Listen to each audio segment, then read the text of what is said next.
And we're live. All right, good evening, everyone. Welcome to our regular council meeting for Monday, June the 2nd.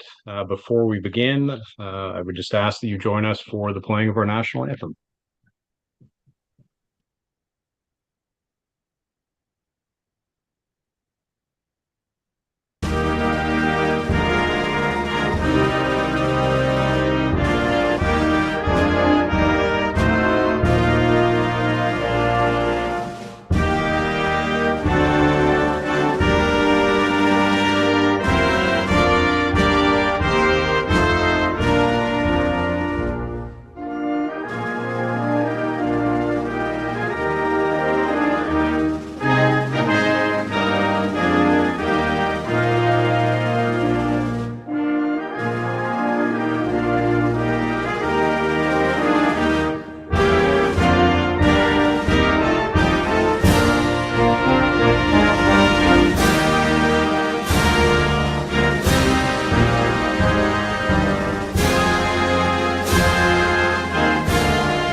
We would like to begin by respectfully acknowledging that the town of Shelburne resides within the traditional territory and ancestral lands of the Anishinaabe, including the Ojibwe, Potawatomi, Chippewa, and the people of the Three Fires Confederacy.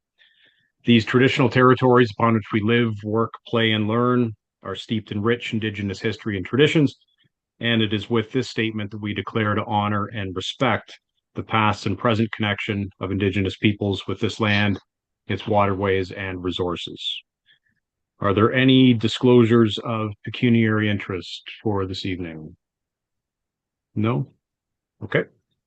Can I have a motion then to adopt the minutes from our May 26th meeting?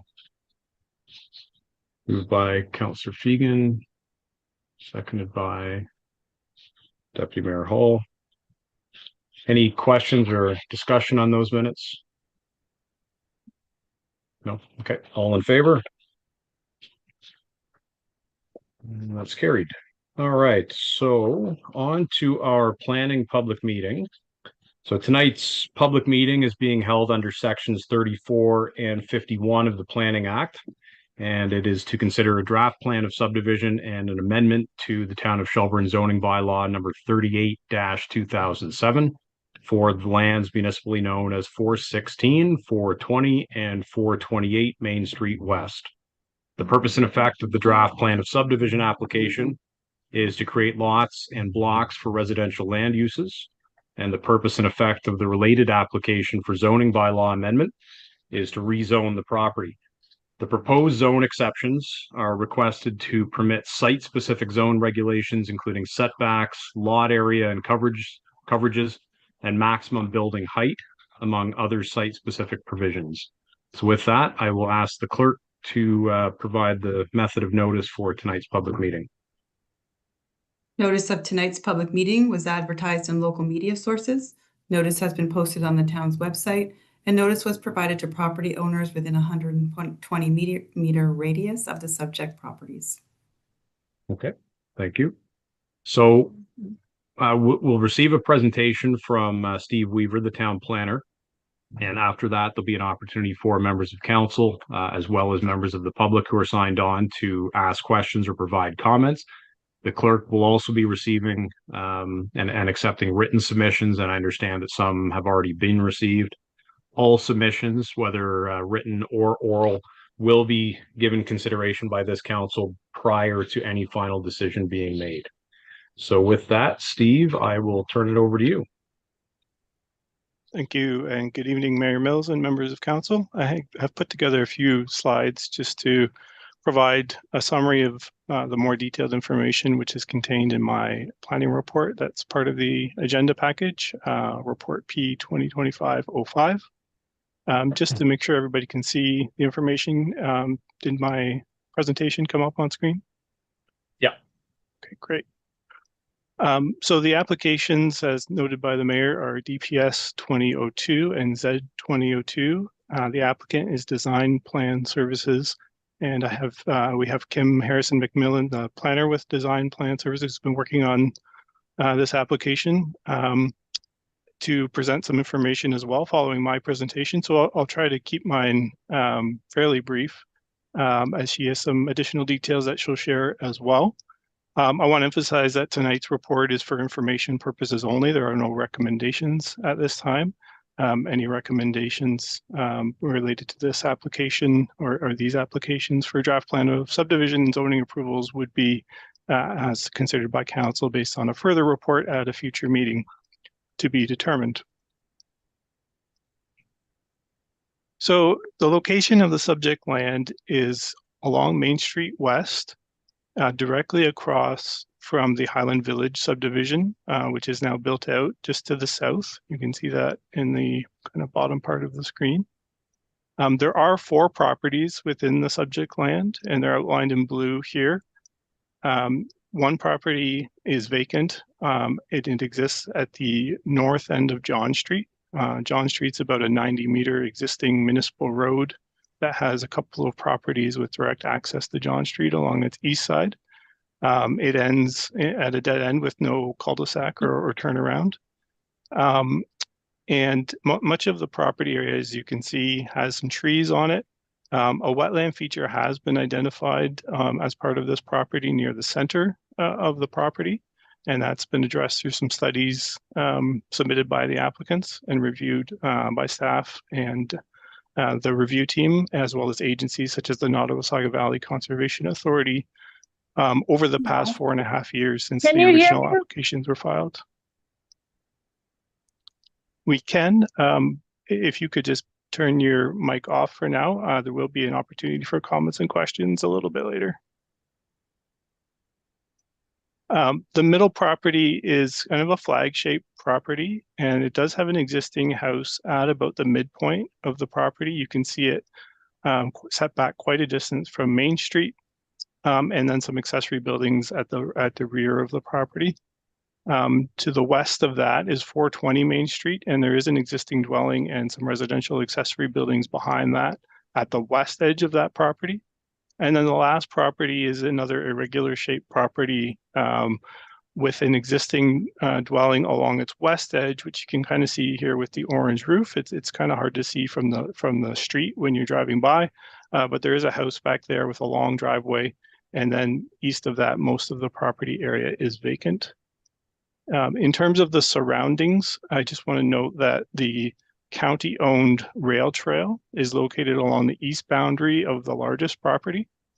There is a fuel depot use to the southeast on John Street, as well as a multi-unit residential building to the south of that. Opposite the former rail trail is a recently developed subdivision/condominium development with townhouses backing on the rail trail along a common element condominium road. To the northeast, of course, is Highland Village or Natasha Patterson Memorial Park, the Highland Heights Elementary School, and the secondary school. Further north and to the west is mainly vacant lands, wooded areas, and natural environment lands associated with some of the headwaters to Walters Creek. And to the west are a number of existing privately serviced rural residential properties that came into Shelburne as part of these lands being annexed from the township of Melanchthon more than 20 years ago. And to the southwest, similarly, there are some rural residential properties, as well as the former IK World industrial site to the south of that. That land is also proposed for a separate plan of subdivision, which has not been before council as a public meeting yet, but has been submitted and is under review. So that's an overview of the general area. The plan itself is fairly straightforward in terms of the proposed street pattern. As envisaged by the Shelburne West Secondary Plan, John Street would be extended to the northwest. It has one point of access and then continue westerly along the northerly part of the development, and then turn south back to another new east-west road called Street A on this plan. You can't see it on this map, but directly across from the proposed main entrance to the development is Barnett Drive, and that's the existing main entrance. If I go back a slide to the Highland Village development located here. And again, as per the secondary plan, the vision there was to create a four-leg intersection so that we don't have offset road entrances into the various developments. There would be no intersection signalization required according to the traffic impact study that's been submitted and reviewed. However, a new left turn lane into this development off of Main Street West would be required off of Highway 89, and that would be where the runout lane is for the existing westbound left turn lane currently. Yes, they do. And that main entrance would continue up to the main east-west street at the top end of the development, Street C. I will just note in terms of the street pattern, there are two locations where potential street connections to land to the west would be provided. And that's in light of some of the access restrictions from Highway 89 for land further west. So Street A would end on a temporary turnaround here and allow for future extension if those landowners to the west sought additional development in the future. I think it's noteworthy here that the urban boundary more or less followed this line up until last year, when the county received provincial approval of an official plan amendment to the county official plan to add the land to the west of this site to the urban area of Shelburne. So the land to the west is also anticipated for future development. However, the timing for that has not been determined, and that's why future street access is contemplated. In this block here as well, which is be subject to future development applications, that the unit types and number of units have not been determined. There is an area identified where, if the need is demonstrated at that time, of a secondary or an alternative location for street connection to the west could be provided.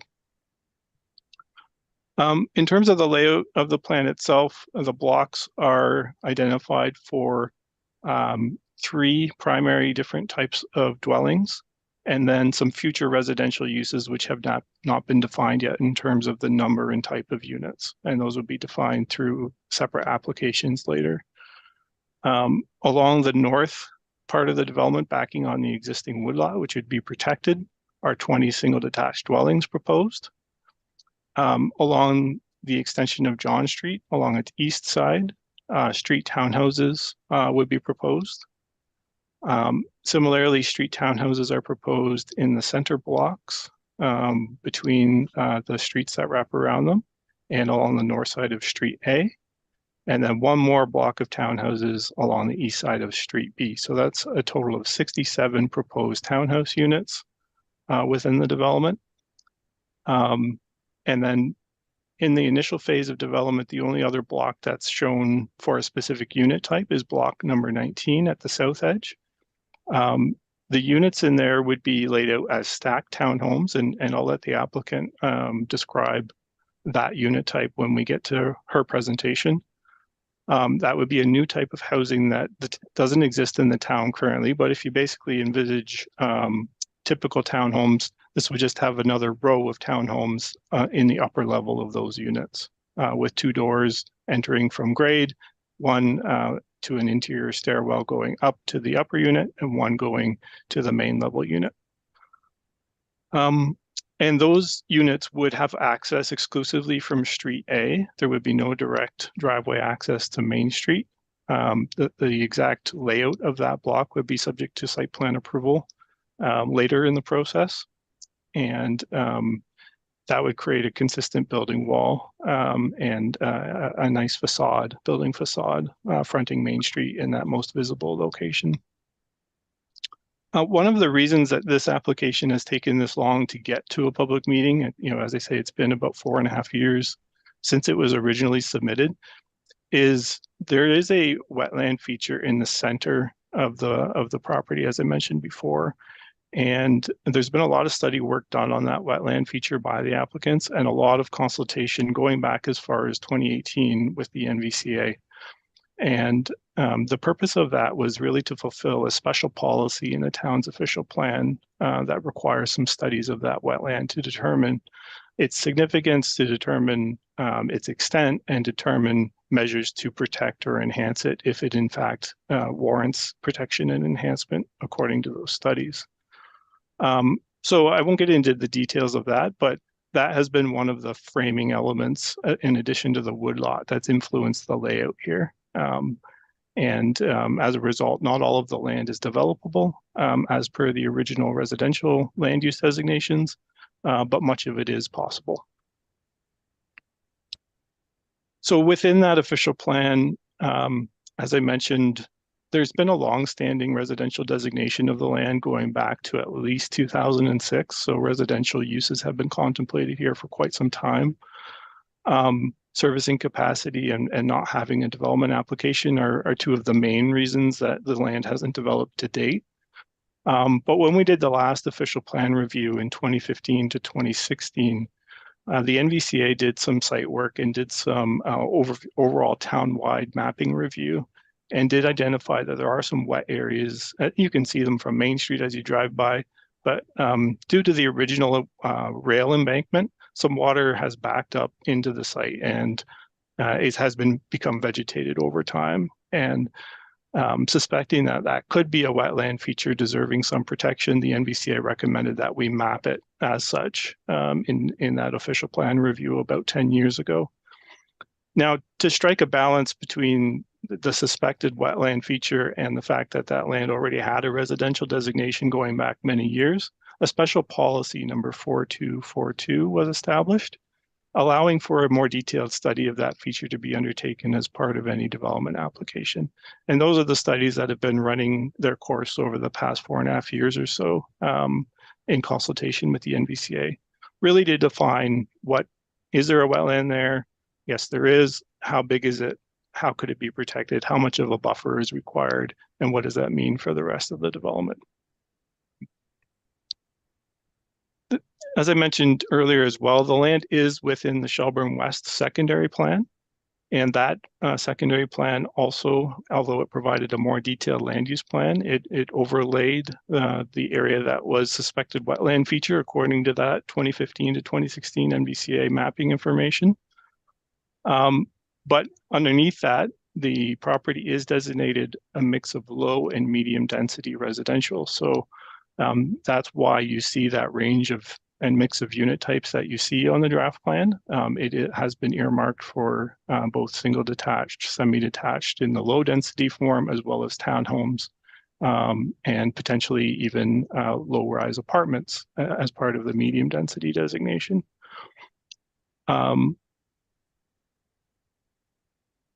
You can see here on the transportation plan, another consideration for this site is the road access. Most of the site frontage, right up until kind of the southwest corner, is within the connecting link portion that the town has jurisdiction over access. Again, the logical location for access is by extending John Street and by establishing a fourth leg to the Barnett Drive intersection, which is approximately right here in the middle of the site. The MTO has provided comments on the applicant. It is continuing to review the traffic impact study. We believe that their main interest is in respect of the left turn lane that would be established in this portion of Main Street to turn left into the development. But we are just confirming MTO's areas of interest with respect to their permit control area that just touches that corner of the site again. This is just a more detailed map schedule in the official plan that outlines some mapping information that was available at the time the OP was created. The exact boundaries of the woodland shown in kind of the hatched brown color here were not known at that time, but that was the best mapping that we had. It does mainly cover the kind of northern tip of the triangle, and then a combination of wooded and wetland areas as identified by the NVCA more in the center of the site. Those are really the only features identified. In terms of zoning, The land is within the urban area, so it does have some urban zones. The existing residential homes are zoned R1 for the most part. The vacant two triangles of land that I mentioned earlier, the south part where the wetland area is identified as a development zone as well as the area west of the R1 zone here. So the D is missing, but this D carries right through into here. And that just recognizes the existing dwelling and uses of this existing property as well, and that they can continue.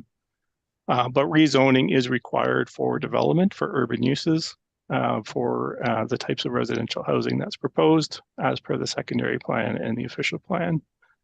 The woodland at the north part of the property is really the only part of the property that had zoning for protection of the natural environment, the NE zone, that NE zoning, the boundary of it will be refined based on the actual limits of the woodland, determined through the studies prepared for this development, that woodland will continue to be protected. So this is the draft preliminary proposed zoning based on the draft plan of subdivision to implement that with the housing types that are identified. Again, I mentioned the north part being a natural environment zone for the existing woodlot, and the boundary of that being based on the environmental impact study. To the south of that in the R4X zone would be the single detached, and then townhouses through the R5X and R5Y zones. The R5 zone over here is that block where units are not yet identified in terms of the type and number, and would be subject to future applications in the future for medium density uses. The OSRX is for the stormwater management pond, and the natural environment portion here is for the wetland. So a little bit more detail on those zones. I would just, since we submitted our report, I would note that the draft plan was revised somewhat to ensure that all of the single detached dwellings in the block labeled as 1 here in the R4X zone would meet the minimum frontage of the R4 zone, so no exceptions are proposed there. In recent subdivision developments, including Highland Village, Summerhill, and the Fieldgate Emerald Crossing subdivision, one of the changes that was introduced was to allow the non-garage part of the dwelling to be a little bit closer to the street, to give more emphasis to the porch and the people-oriented parts of the design of the dwelling, and keep the garage further back to ensure there's adequate room for parking in front of the garage. And that's why that relief is requested here too, again, to have a design and people-oriented design to the dwellings with emphasis on the porch and the non-garage portion of the dwelling.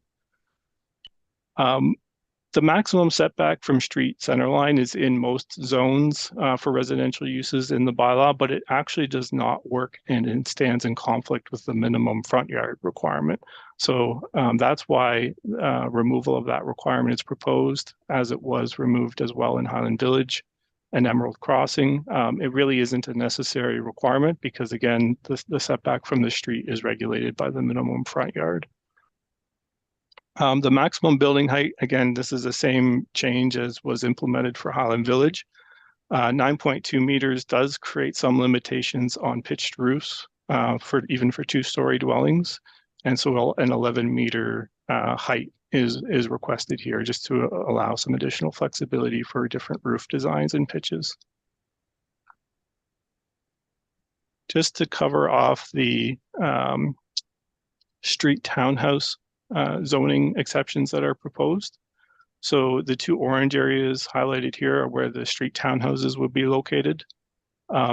In the area 2, which is here in the center part of the development, some of the units in that development are a bit less than the 185 square meters per unit identified in the parent R5 zone. So a slight reduction of that to 175 square meters is proposed.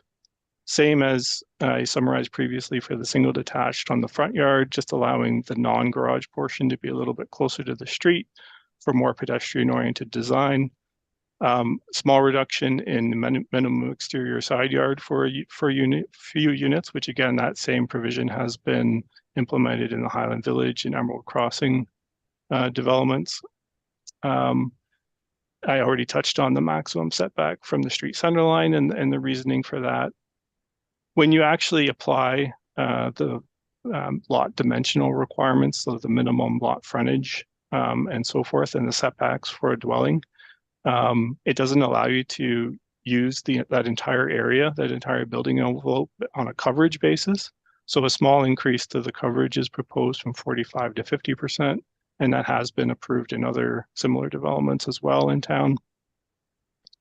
And then finally, for the R5-6 area and for the R5X area, R5Y area, the applicant is requesting to increase the number of connected units in one building from 6 to 8 units. I have done some research on the origins of the 6 units in the zoning bylaw and have not been able to figure out why it was originally capped at 6 in the R5 zone. I've inquired with the building department and they didn't have any reason for it to be capped at 6. So we didn't see any need to preserve that. We are going to make sure that if 8 units is approved in one building through a site-specific exception like this, that obviously fire flow and fire code requirements are met to ensure there's adequate pressure to provide the required fire flow for that many units in one building.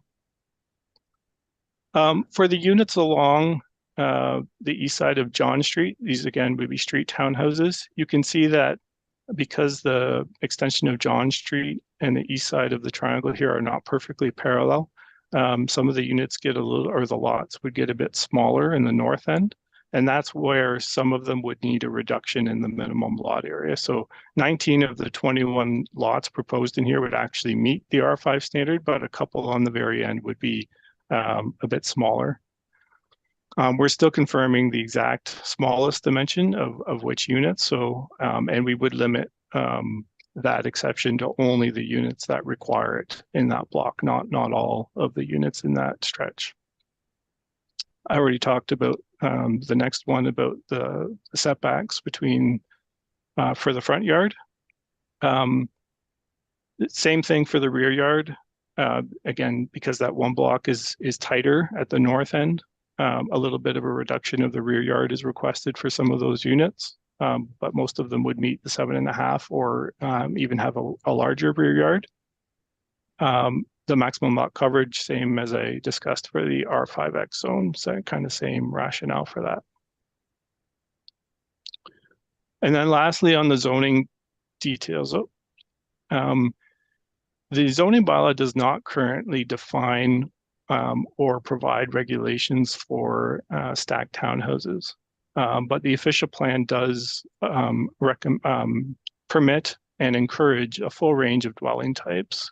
Stacked townhouses are traditionally looked at as a medium density residential type. And as I mentioned earlier, some of the land does have a medium density designation. So a definition is proposed, and I won't get into the details of all the regulations proposed here, but we have, you'll see in a couple of line items, minimum lot area per dwelling, minimum lot frontage per dwelling. The applicant originally requested that no requirement be established for that because the size of the block is what it is. Like, and that's going to only accommodate a certain number of units based on parking requirements and the amount of space available. However, we are requesting that, or will be recommending that we include both a minimum lot frontage and a minimum lot area per dwelling unit for stacked townhouse units as part of this. The rest of the zoning regulations, in my view, are appropriate for stacked townhouse dwelling units. We have looked at that in terms of other municipality standards and what's typical for that unit type. And we actually, our firm did a detailed review of stacked townhouse dwelling zoning standards for the Township of West Lincoln, which is Smithville area, as they were introducing that unit type as well. And so these standards are based on some of that work as well. The NVCA, as in most subdivision developments, requires a special zone for the stormwater management pond to ensure that the stormwater pond is permitted there and that it can't be changed to something else. That would be the purpose of the, sorry, it skipped around a little bit, OSRX zone in the center here, highlighted in green. And that's where the storm pond would be located.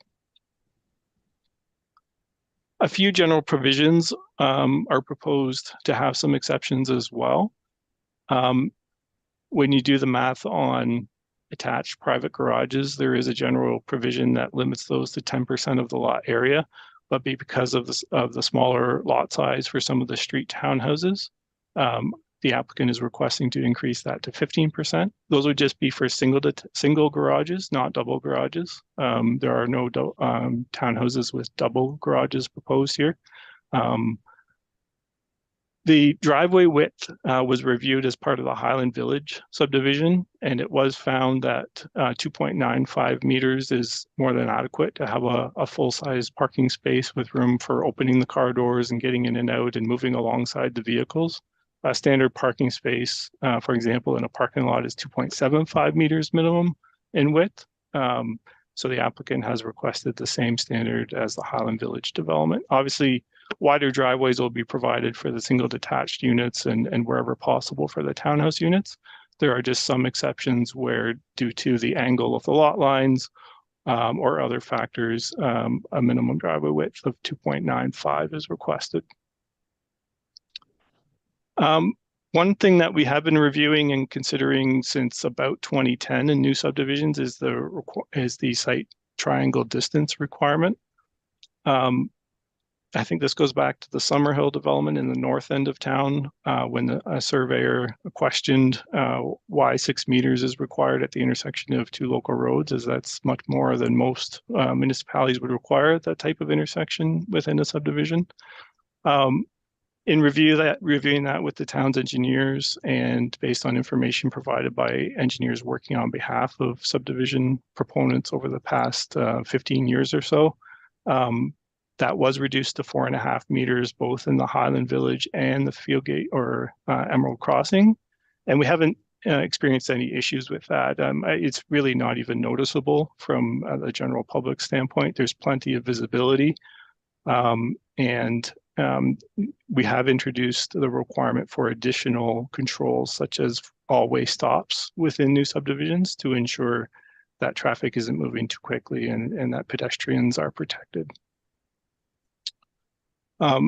Just like Highland Village, the applicant is requesting provisions for model homes and a temporary sales office so that when the necessary approvals are in place in the future, they could start some on-site marketing efforts.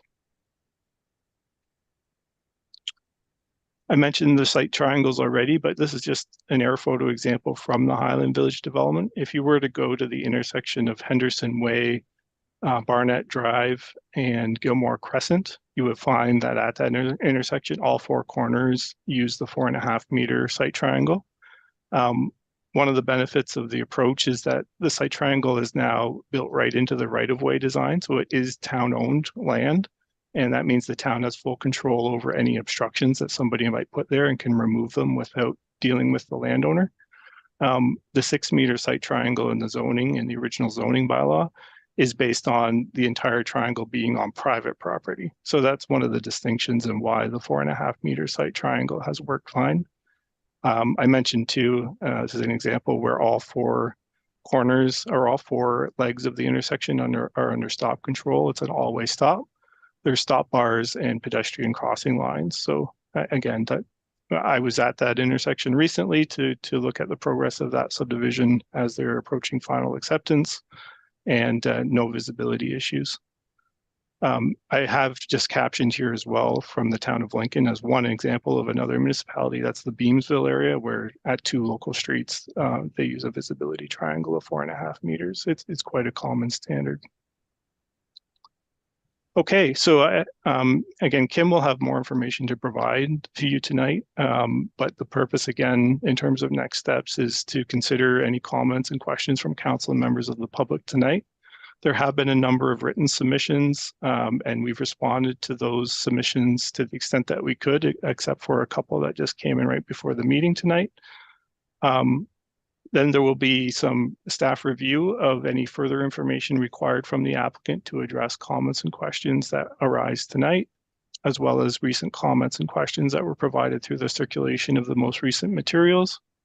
Some draft conditions would be established and developed as well, and those would be included in a future recommendation report for council consideration. Again, timing is TBD on that. Once council has made a decision on the applications, there will be a notice of decision issued to anyone who's requested that notice and to the applicants, and a list of agencies as well. I do, as required by the Planning Act, just want to highlight here the appeal period, which is 20 days following the notice of decision. The Planning Act has been amended in recent years, and it restricts appeals. So there are the only people who could appeal the decision of council with respect to these applications are the applicant. What the Planning Act defines as specified persons, and they're listed here. I won't read them all out, but those are agencies or organizations with specific interests, such as utilities, railways, airports, etc. If there were any employment areas within 300 meters of this site, which there are not, and an industrial user had an environmental compliance approval or ECA, those would be eligible appellants as well. However, the condition on all of those specified persons is that they first have to make oral submissions at a public meeting, such as we're having tonight, or written submissions to council. And the Minister of Municipal Affairs and Housing can always appeal these decisions. There's been no provincial comments, however, except those from MTO to date. The timing of the development, there have been some questions about that, particularly in relation to servicing. It obviously will depend on a number of factors, such as when a decision is made, but also there would be conditions attached to any approval, which would take usually takes a number of years to get through a detailed design process for a development like this to become ready for construction. I want to emphasize too as well that according to the information we have most recently, there is no servicing capacity in the wastewater treatment plant existing today, but there is planned capacity proposed to be added through future wastewater treatment plant upgrades. Since we don't know the timing exactly of when those wastewater treatment plant upgrades will be made, that does have some impact to the timing of when this land could actually be developed as well. So I will stop there and I'll stop sharing my screen. I haven't provided verbally a summary of the comments that we've received through the circulations or the public comments that have come in by way of written submissions. I do see that there are a couple of people here from the public who may want to speak to their specific submissions, but we have included with our report a summary of all the agency review comments that we have to date, as well as we have attached the written submissions that we had as of when the agenda was published last Thursday. So with that, I'll pause there for any questions or comments from members of council. And again, when you're ready, Mayor Mills, Kim has a presentation to offer as well. Thanks, Steve. I'll just point out as well that that the clerk did circulate some additional comments that were received since the agenda was prepared and circulated. So council has received those. I'm not sure if everybody had a chance to read them today, but we do certainly have them. Would you prefer to do questions now, or do you want Kim to do her presentation and then do questions all at the end? I'm fine either way. Through you, Mayor Mills, I think that Kim's presentation might even answer some questions that are bound to come up, so it might be good to do her presentation first. Okay, that's what I thought might be the case. So Kim, I'll let you walk through your presentation, and then once that's over, then we'll open it up for questions. Great, thank you very much. Good evening, Mayor Mills and councillors. My name is Kimberly Harris McMillan. I am a project manager with Design Plan Services. Thank you for the opportunity to present tonight, and thank you, Steve, for your detailed presentation. DPS is the applicant for the subject applications on behalf of the owners. I will share my screen. And let me know once that's showing. There we go. Perfect. So this slide is showing the site in context. Steve has essentially gone through most of this. I will just highlight that the site is approximately 9.58 hectares in size, as shown on the draft plan. I think the presentation that was attached to the report shows the site at 9.43 hectares. So I just wanted to provide that clarity. Also on the subject land description, again, I think most of this has been covered by Steve, so we can flip through this. In terms of the current planning and regulatory framework, Steve has also highlighted the official plan designations. So in the interest of time, I'll go through this slide as well. In terms of the official plan and zoning, I think the main thing here to note, and again, I will not repeat Steve's words, but just to note that this proposed development does not amend the density and conforms to official plan policies. And as such, an official plan amendment is not required or proposed.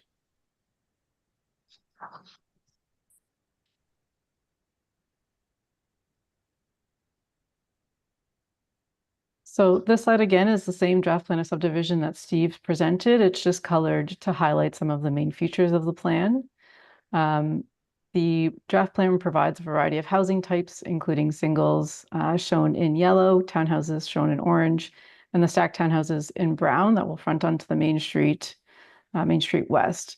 That's the location of the stacked townhouses that Steve was referring to. And the idea here is that those stacked townhouses will enhance the streetscape of Main Street West in accordance with official plan policies. The draft plan also shows 2 future residential development blocks, and the building type will be determined at a future stage to provide flexibility in response to future market conditions. The proposal, as mentioned, will retain the 2.4 hectare woodlot, which is to the north end of the draft plan shown in green, and will also provide a 10-meter buffer between the single detached residential block and the woodlot. The block in blue consists of the wetland buffer and the stormwater management pond. And again, it will retain the core wetland abutting Main Street West and proposes a naturalized stormwater management pond. Also, wetland compensation off-site is also proposed. 3 public roads shown as Street A, B, and C are proposed to provide an internal road network with access from Main Street West, with pedestrian sidewalk provided on at least one side of all proposed public roads. And further, Main Street West will be urbanized as part of the proposed development. A walkway is also proposed at the northeast corner of the draft plan, shown here in gray, if you can see my cursor, between the yellow and orange blocks, to provide a connection to the county's trail.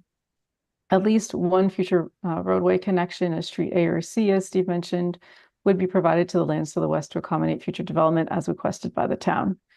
And again, Street B aligns with Barnett Drive to the south, and Street C provides an extension of John Street. The last thing I wanted to note here is that the proposal is compliant with all minimum parking requirements under the town's zoning bylaws, so there is no variance requested in terms of parking. Here, again, Steve has already gone through a breakdown of the draft plan of subdivision. Just wanted to note that the range that you're seeing for the total unit count is because of those 2 future development blocks. And so that allows for a range between 36 to 109 units in those blocks, and that's affecting the total range of units. So this slide is highlighting the stacked townhouse units. And as Steve mentioned, I think that this is generally a new unit type for the town, although it has become increasingly popular throughout Ontario. The stacked townhouse units are more of a compact and efficient dwelling type that's encouraged by the province and county to provide efficient use of land in a compact built form. As shown on the floor plans that you see on the left side of the screen, the stacked townhouses would consist of 2 dwelling units stacked on top of each other. So you have the first unit that would consist of a portion of the ground floor and second floor, and then the second unit would be the remaining portion of the second floor and the entirety of the third floor.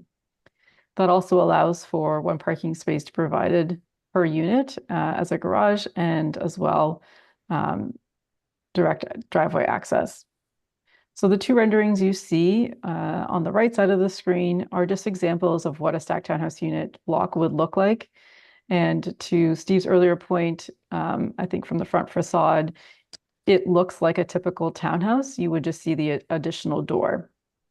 And these images are strictly examples. The overall architecture of these blocks would be sensitive to the local context and would be developed through the site plan approval stage.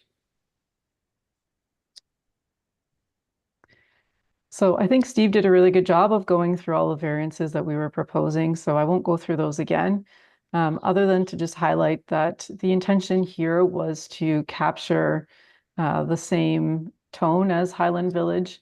Most of the amendments that are sought align with that subdivision to the south. It's also responding to the age of the town's current zoning bylaw, which is almost 20 years old and does not recognize updated market conditions and newer unit types such as the stacked townhouse units. We do have some regulations in there that, again, as Steve mentioned, apply specifically to certain lots or blocks. And we're certainly happy to work with Steve on the finalization of that zoning bylaw to ensure that it only relates to those specific blocks. And just to clarify, I think there was a question about the street townhouses and the minimum lot area per dwelling in the R5Y zone.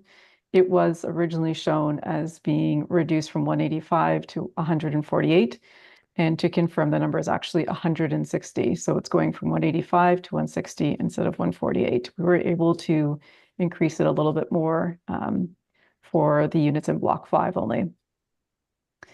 I think, again, here it's important to note that we are not changing any parking standards. And it's really just a response to, as I mentioned, the condition of the existing bylaw and addressing newer housing forms. With that, that concludes my presentation, and I'm happy to answer any questions along with Steve. Thank you very much. Okay, thanks, Kim.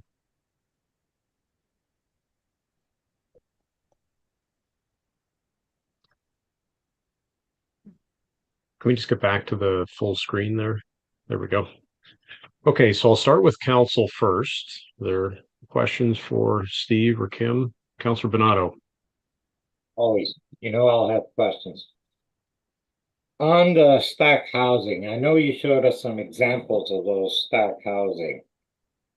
But when I know it's going to be in the future when you're coming up with the style of whatever, but you say you're enhancing the streetscape coming up into town. Did I hear you correctly in that? Both of you?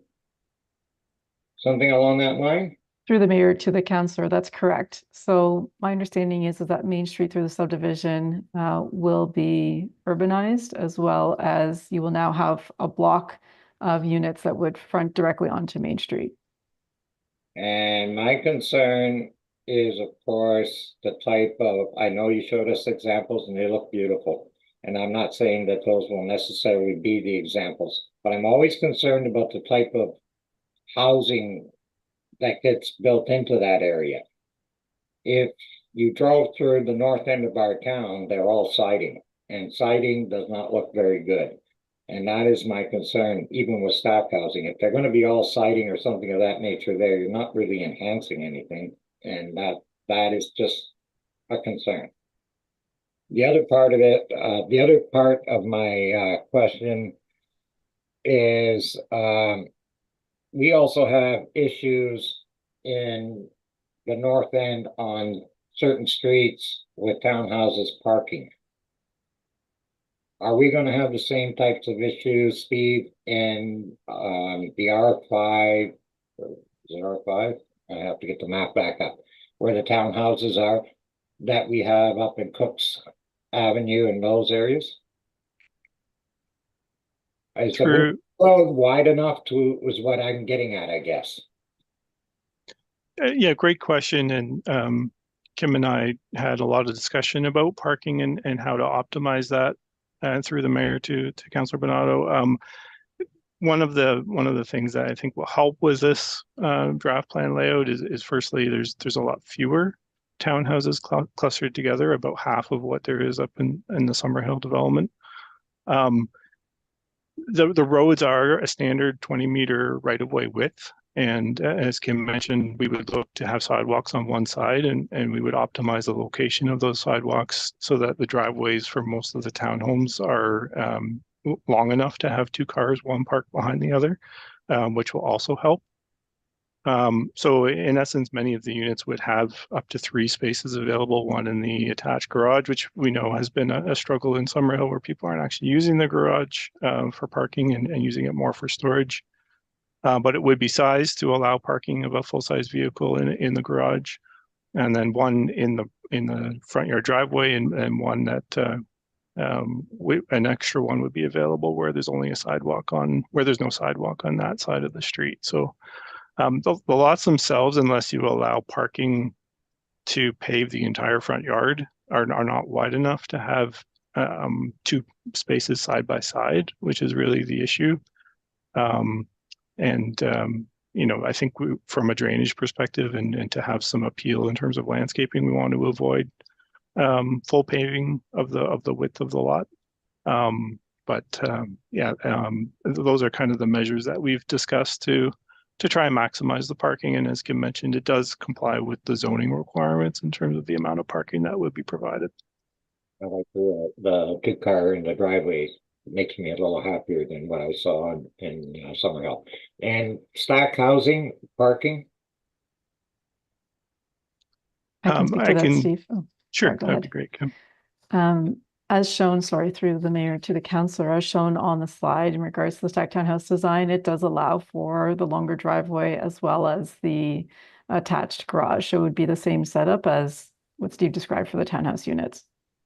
So with the fact that you have 2 dwellings, you would have 2 cars driveway?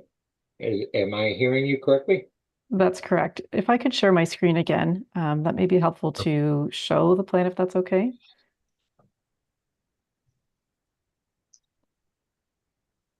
It's just that most people, and this is a commuter town, and most people will be having maybe more than one vehicle, and that's my concern.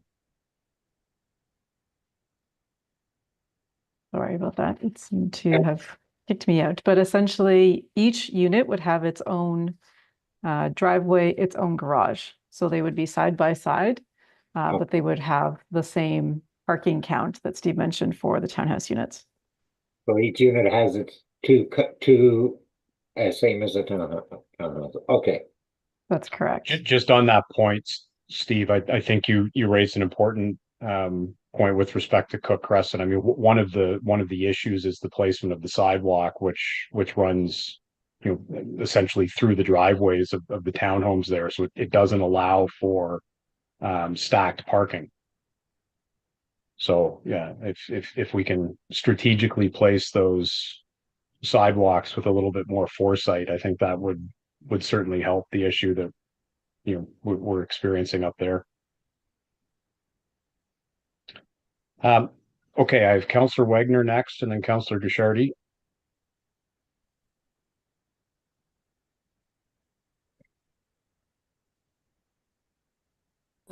iPad drives me crazy.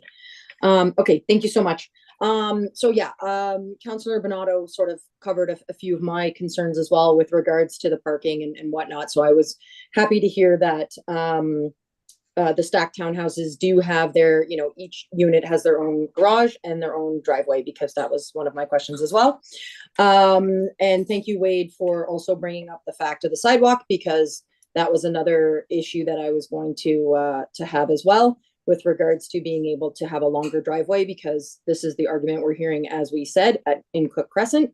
One tip I would give as well to the developer when you are selling, please make sure that you highlight that fact as well as to where the sidewalk is going to be, because that was an issue as well for Cook Crescent with regards to what side of the road the sidewalk was actually supposed to be on. And there's a lot of people who purchased that swear that they weren't supposed to have the sidewalk running through their driveway. So just to avoid headache, please note that it just really make sure that if they're buying on the side of the street with the sidewalk, that they are aware of that.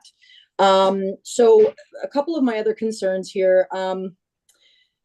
Do we know where children will be going to school? Has that been established yet? I did read that Upper Grand has no issues, but Upper Grand always has no issues.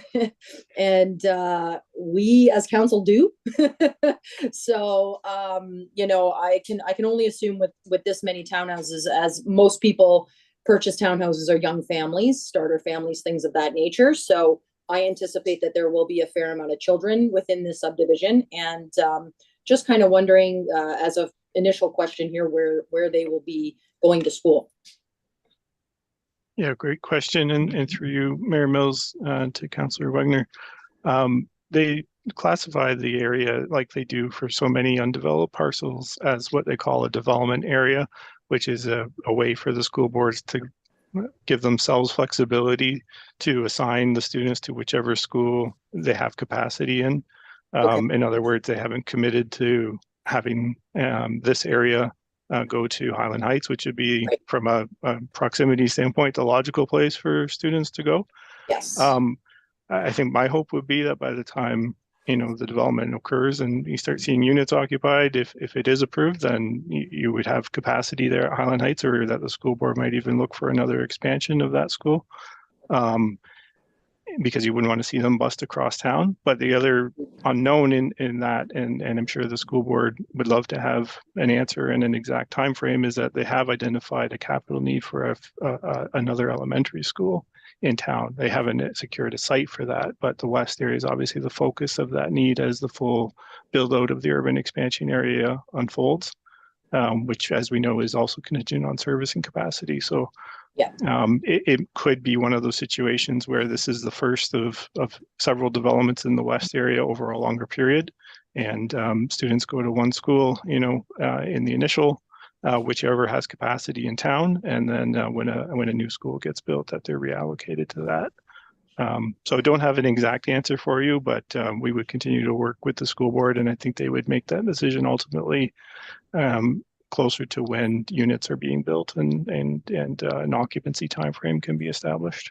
Okay. Yeah. I mean, elementary wise, I think we're not too bad, but that high school, it's getting full. So that's kind of where my focus sort of went a little bit more as well, was the high school. I mean, I'm just hopeful that maybe they'll look at, I mean, another elementary school is great, but I think we need another high school in this area to sort of separate some of the kids that come into Shelburne, so that we have more capacity in Shelburne for Shelburne kids.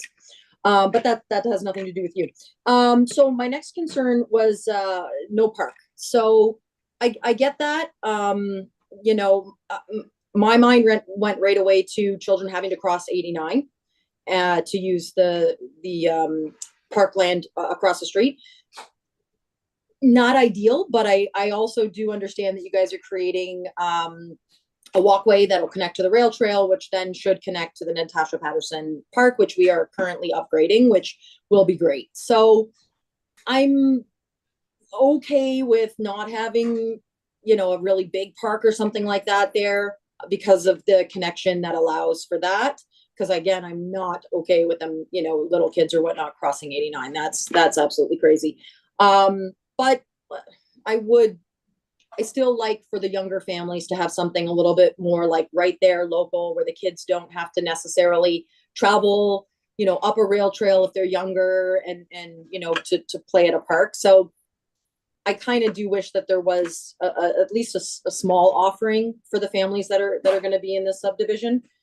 I'm assuming if there is no parkland, we're collecting the money in lieu of that. So I guess that's fine.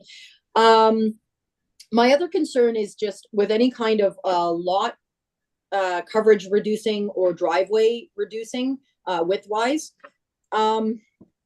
We get a lot of snow here. So, and this also kind of sort of piggybacks onto the sightlines, the triangle sightlines that we were talking about reducing.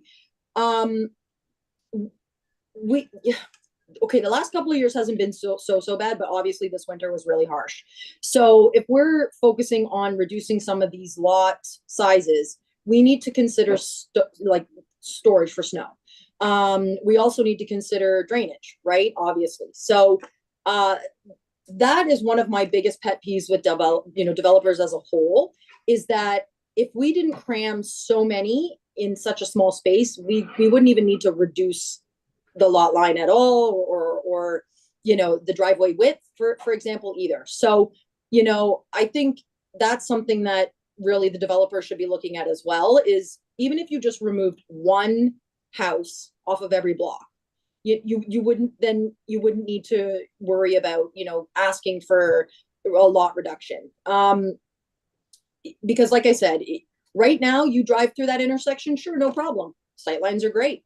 When we have 5 or 4 feet of snow on that triangle, that sightline triangle, now it's going to be difficult to see around it. And if we're reducing it already by, so many meters, that could be like 6 feet, right, of sightline that we don't have. So I really need you to consider that and think about that, because although the town does remove the boulevard snow, it's not something that is done every week, right? So it does have a chance to build up. And as we saw this winter, the sight lines were very difficult to see around, and we had many community members commenting on that. So that's just something I did want to mention as well, to please, kind of think about that, because as of right now, visiting that intersection is great. Yeah, no problem. But in the winter, there very well could be. I think that was pretty much my initial thoughts as I'm looking at my notes here. So we talked about the parking as well for visitors. So as long as the streets are going to be big enough, like you said, there's a little bit more room for parking on their actual driveway, which is fantastic, because that is something we have struggled with. But yeah, as long as there's some parking on the streets for visitors, I think that's pretty much all of my my concerns so far. So thank you so much, guys. Okay, Councillor Guichardi. Thank you, Mayor Mills, and thank you, Steve and Kim, for your presentation. Like Councillor Bernardo and Councillor Wagner, my concerns around visitor parking are going to be expressed, along with snow storage, snow removal, and the reduction of those sight lines through the intersections in the winter months. Also, waste removal in the summertime, and garbage removal as well. So those are my concerns. Nice to have. I know, Kim, you said that you're meeting minimum requirements for parking, but a nice to have would be even an 8-space visitors lot somewhere in that development, just to take some of the relief off the parking, because most homeowners in this community are 2 and sometimes 3 car families. We're seeing that concern up in Cook and Cook Crescent, and up in that other subdivision with people parking on their lawns and storing stuff other than their vehicles in their garages. So those are my 2 cents worth on those issues. Okay. Councillor Sample. There we go. Thanks for your information there, Steve and Kim. I will piggyback on Councillor Wagner's comments and Councillor Bernardo's. We know our incidences of cramming houses in certain areas. If you end up going up to some of these areas that are tight, what ends up happening is the kids are playing on the street. Your development is going to be mostly young families, and without having any parkland in there, I know you're open, like Councillor Wagner said, you're opening up a trail or a rail bed, but that rail bed is a motorized rail bed where you have snowmobiles, you have ATVs, you have motorcycles. It's a busy trail. So I would recommend or suggest some sort of parkland in that subdivision to help out with some of that activity. I do agree with Councillor Wagner of kind of snow removal. I know even my street is this year, because we were back to almost a normal snow. we were running out of places to put it. I didn't know where to keep going, and all of a sudden you keep building it higher and higher and higher at the end of your street, which again, then you're blocking roadway access from your driveway onto the street when you're backing out. So it becomes a little treacherous. So I go back to the drawing board on that anyways myself. But that's my 2 cents into this anyways. I do wish there was a parkland in that area just for that reason, because you're promoting young families in that area. So with the type of buildings that you're doing. So anyways, that's me. Okay. Steve, just a question on that point. As the stormwater management facility is developed further, I mean, might there be an opportunity in that open space recreational area to have some kind of small dedicated park, or is that off limits when there is stormwater management there? No, I think that is exactly what I was going to say is that there is opportunity through the ample open space that would be dedicated more for stormwater management, drainage, and natural environment purposes, but there's always additional kind of table land that needs to surround that. There's a 10-meter woodland buffer. There's opportunity potentially for trails through that north woodlot. There's certainly space for things like benches and so forth, but it may even be possible to have a small play set in beside the stormwater pond or in that central open area. The only other suggestion I can make too is, we want to improve and maximize the safety of people's ability to cross the street there at Barnett Drive. Much of the frontage, as I said earlier, is within the connecting lake. I know that the town has had its struggles convincing MTO to allow signalized pedestrian crossings in the past, but maybe as the area continues to develop, we can get a little more support for that.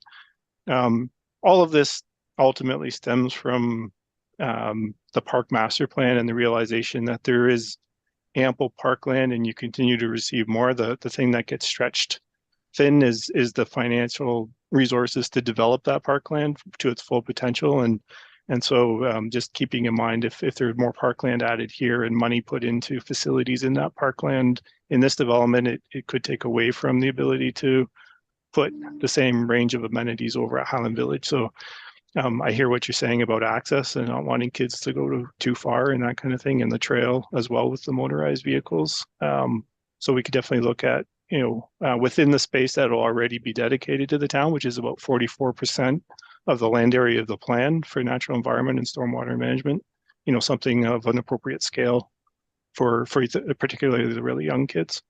And then things like benches and passive features. Councillor Donato again. Sorry, something I did forget to mention, and that was brought up by our deputy mayor. We have people currently that will be going towards the downtown for shopping. And will they be walking down along 89 highway to get there? Same thing I think is already happening with Highland Village. Sidewalks on the side of the Highway 89, is that happening? Yeah, so through the mayor again to Councillor Donato, that's right. Just like Highland Village, there would be a sidewalk added to the north side of Main Street in this case. That would allow a safe walking route into the downtown area. Okay. Steve, could you speak maybe just at a very high level on the issue of affordability and in some of the comments that were received, particularly today, that seemed to be one of the issues raised, is there affordable housing designated? So maybe speak to, what our abilities are as a council to push that issue, and then maybe even Kim wants to chime in just in terms of the sort of housing stock that's being contemplated here. Yeah, certainly, it's a great question and one that has come up through some of the public comments as well. Really, to me, the thing that municipalities like Shelburne, who don't have the statutory authority to force the provision of purpose-built affordable housing or purpose-built affordable rental housing, through a tool that is available to some larger cities, which is called inclusionary zoning. We don't have that. The best opportunity for smaller municipalities is to avoid what I would call exclusionary zoning, which if you've heard of exclusionary zoning, what it really means is doing larger lot single detached over and over and over. And while that checks a lot of boxes in terms of parking, and you can have some really nice looking houses and reduced density and traffic pressures and those kinds of things, with every square foot that you add to a lot and a home, it increases the price. So it gets out of reach pretty quickly. You know, it is interesting with the comments that we've got that in each of the subdivisions that have been built over the last 10 to 15 years, there's been a full suite of unit sizes offered from 1,500 square feet to over 3,000 square feet. And overwhelmingly, the purchasers continued to purchase the largest units. And so the market demand is there for large units. And if you have that offering, that's what's going to take up the space. So one of the benefits of this development is it's going to have some units that have to be small because the unit type is small by its nature. So there is much less focus on the single detached product type. There is some of it here to help make it all work, but it's not only introducing primarily townhouses as the main unit type. A new unit type in stacked townhouses, which would normally have, in most cases, it could be condominium, but that would require a separate application. But in most cases, you might have one ownership unit and then the other unit would be rental. So you're likely to get some rental units one way or another from this development. And then on top of that, there's the future development blocks, which would be developed on the basis of site plan, common parking areas, and potentially for low-rise apartment buildings to address, again, this allows, it's kind of the catalyst to allow for more unit types to come, including things that might be purpose-built for seniors and purpose-built rental. But to make it all work economically, I'm sure Kim, as she's emphasized to me and as her clients have emphasized throughout this process, they need a certain number and range of ownership units available to make the whole financial picture work for the development. Kim, I don't know if you have anything to add to that.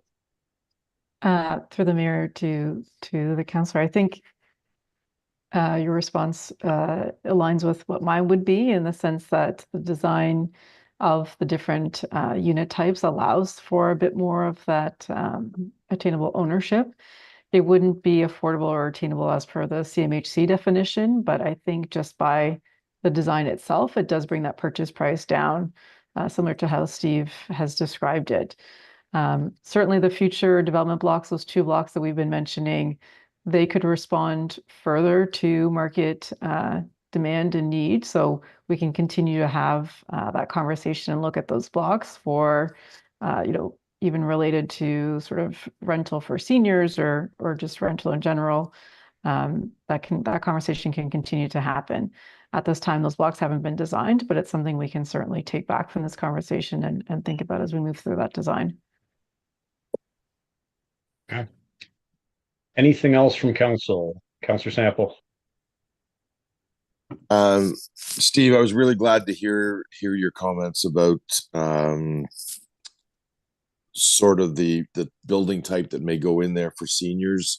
We know that our seniors love our town and they want to stay, and they're just running out of places to go and stay at. So the seniors buildings would be, I think, a very high potential in those areas, and to help out with our seniors in town. So I was glad to hear you mention that. So thank you. Okay. Is that it for council for now? All right. Okay. Councillor Bernardo. I am Should have known better. Yeah, I am a senior, so I'll make a comment. Most seniors don't want to rent; they'd like to own if they can. And we do have one complex that the seniors own, and it is a condo style, but it has no balconies. And that's the other complaint that I hear from seniors my age. They want something they can own. They want it with balconies. They want it condo style. They don't want to do yards anymore. They don't want to do gardens. They're getting a little old, and it's getting a little hard for them to do it. And Councillor Sample's quite correct. We've had a lot of seniors, a lot of people my age approach me, and saying, when are you gonna get us some condo units in here that we can purchase and that we can eventually retire to? And that'll be my final comment. Okay. All right. All right. Comments or questions from our members of the public who are logged on? We have received the written comments, but if there's anything else you'd like to add this evening, you're more than welcome.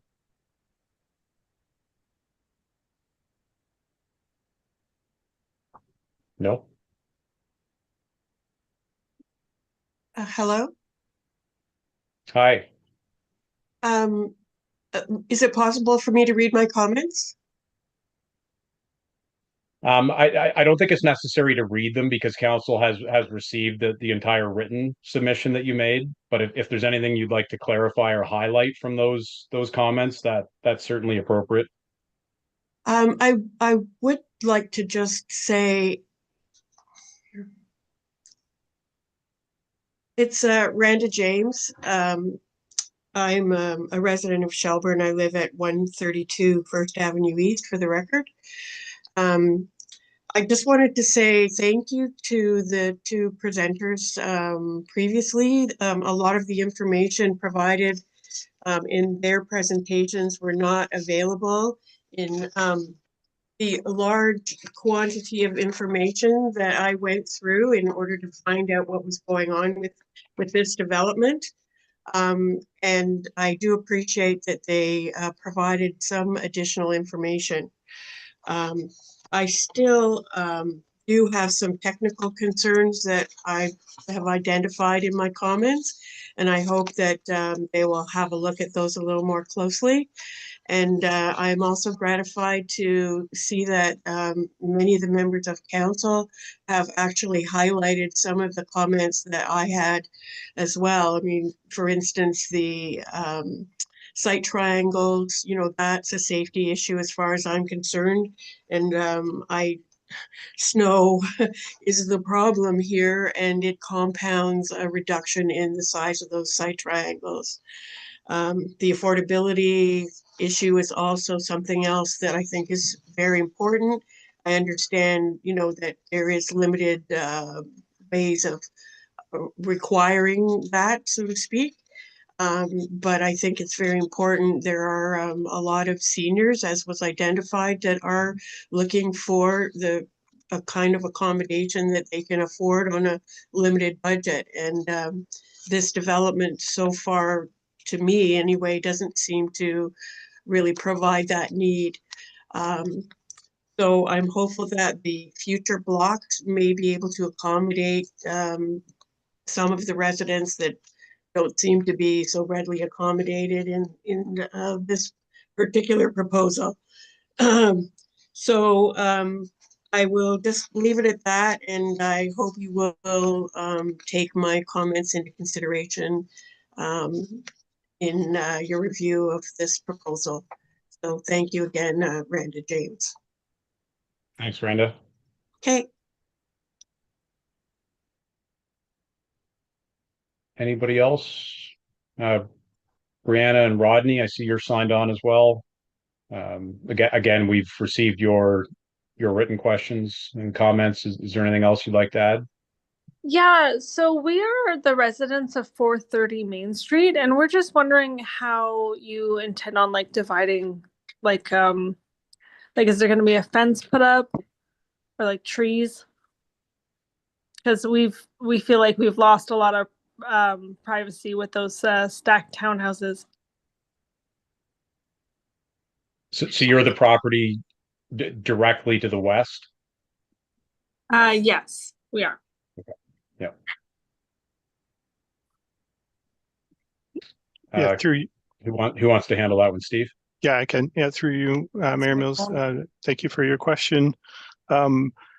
I would anticipate, like, through the conditions of approval, all the details around things like fencing and so forth will be established. And certainly when a medium density use like stacked townhouses is proposed adjacent to low density we would consider things like overlook and privacy impacts. So I mentioned as part of my presentation, there will be a detailed site plan application required for that block where the stacked townhouses are shown. So there will be more details established then, and at the very least, we would look for a privacy fence along that boundary. And then similarly along the west edge of the townhomes to the north of Street A as well. Landscaping and other measures to be looked at as well, just to try and maximize that screening of the overlook. Okay, thank you. We appreciate that. Okay. All right.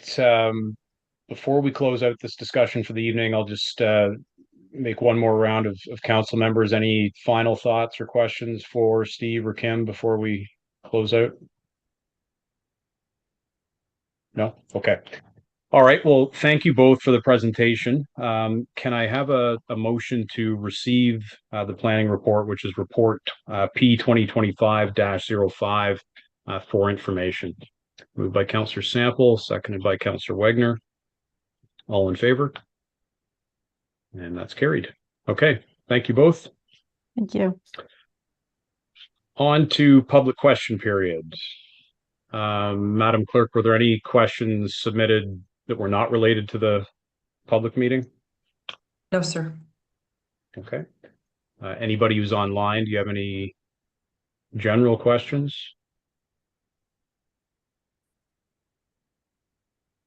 No? Okay. All right. We do have two proclamations this evening. The first is for School Crossing Guard Appreciation Week. Whereas the Ontario Traffic Council School Crossing Guard Program Committee, of which the town of Shelburne is a member, has proposed that Crossing Guard Appreciation Week in all participating municipalities across the province be declared for the week of June the 2nd until June the 6th, 2025. And whereas each and every school day dedicated individuals, whom we call crossing guards, commit their attention and energy to assisting pedestrians across busy streets as they arrive and depart from school and work. And whereas the town of Shelburne and the Dufferin Detachment Board Number 2 places a top priority on pedestrian safety and commends our crossing guards for their continued commitment to the safety and well-being of pedestrians. And whereas crossing guards play a critical role in ensuring the safety of pedestrians and have a deep sense of responsibility, a great deal of character, an excellent relationship with children, and the dedication necessary to brave inclement weather. Now, therefore, I, Mayor Wade Mills, on behalf of Council, do hereby proclaim the week of June the 2nd to the 6th, 2025 as School Crossing Guard Appreciation Week in the town of Shelburne. Second proclamation is for Pride Month. Whereas every year, cities all around the world celebrate the diversity that strengthens our town to commemorate and support sexual and gender minorities' liberation. And whereas Pride Month is a positive stance against discrimination and violence towards lesbian, gay, bisexual, transgender, and queer, 2SL, GBTQI+ people to promote their self-affirmation, dignity, equality, rights, increase their visibility as a social group, build community, and celebrate sexual diversity and gender variance. And whereas the rainbow flag is the most recognized 2SL GBTQI+ symbol, designated in 1978, and whereas Pride Month in Shelburne is an opportunity to prevent discrimination and promote awareness and acceptance of every human person, and to promote the development of harmonious relationships amongst all members of the community, and whereas we support an inclusive and respectful community where all citizens can live, work, and play in a safe and secure environment. Now, therefore, I, Mayor Wade Mills, on behalf of Council, do hereby proclaim June 2025 as Pride Month in the town of Shelburne. And Madam Clerk, has there been a date requested for a flag raising? I know that Celebrate Your Awesome, I think, is sort of coordinating that throughout the county, but I'm not sure if they've reached out to us yet. I have not received a request from them as of yet. Okay. But we were going to have a staff member raise the flag tomorrow at Jack Downing Park. Okay, excellent. All right. Council inquiries. Councillor Guichardi. Thank you, Mayor Mills. I just want to, first of all, make everyone aware that June is Bike Month. 1.4 million adults in Ontario ride bicycles daily during the spring, summer, and fall, and 2.9 million ride at least once a week recreationally. Each year, the number is growing. Increased cycling would have a cumulative social benefit. Cycling helps people develop healthy habits and lifestyles. Bicycling also reduces traffic congestion, increases economic development through cycling tourism, and plays a role in improving air quality for the environment. I just want to highlight the Share the Road program, which basically says that, that you have to keep a 1 meter minimum. I think it's in the Highway Traffic. I'm sure it's in the Highway Traffic Act, a 1 meter minimum when passing a pedestrian or cyclist or horse-drawn carriage. And I just want to highlight that the town has done a number of things and implemented a number of initiatives, including reduced speeds limits, traffic calming zones. We're paving all of our connecting trails, and we're installing bike stations throughout some of our parks. So I just wanted to make people aware of that. And I have a quick question for Jim Moss, if he's available, in regard to the progress of paving our trail system. Yes, through your worship, we did have to postpone the paving last fall. It just got too cold and too wet. The company was back in late last week, Thursday, Friday, to start the paving process. They did have a couple of breakdowns with the asphalt spreader. They've got a brand new one in today, so they should be good to go from here on. So they are starting right now. Good. Okay. Anybody else? Councillor Bernardo and then Councillor Fegan. Lines, when are we, again, a question for Jim. When are we painting the lines on the streets? And when we're talking about bike, when are we paving the bike symbols? Because it seems like we're almost paving them at the end of the summer when biking is almost over. Yes, through your worship. We did have a slowdown with our sweeper contractors there. They are still ending up in the north end. Our crew has started painting in zone 3, so south of Main Street, and they'll keep working their way around until they finish everything off there. Okay, Councillor Fegan. I just wanted to take a moment here and on behalf of council, congratulate 2 of the teams from CDDHS. Myself, a couple of councillors, and the mayor had an opportunity this morning to see off the teams from the high school. 2 teams, one for basketball and one for floorball, have qualified to go to the Special Olympics Ontario school championships. So we want to wish all of them good luck and best of luck and happy travels. Absolutely, yeah. Councillor Wagner and Councillor Guichardi joined us, and we were able to give most of them high fives as they got on their bus on the way to Ottawa. And I think they're gone for 4 days, but yeah, there's some pretty excited student athletes heading to Ottawa, proud to represent our high school and our community. So it was kind of a nice way to start the morning. Actually, makes you feel good on a Monday morning. Any other inquiries before we jump into the rest of the agenda? No? Okay.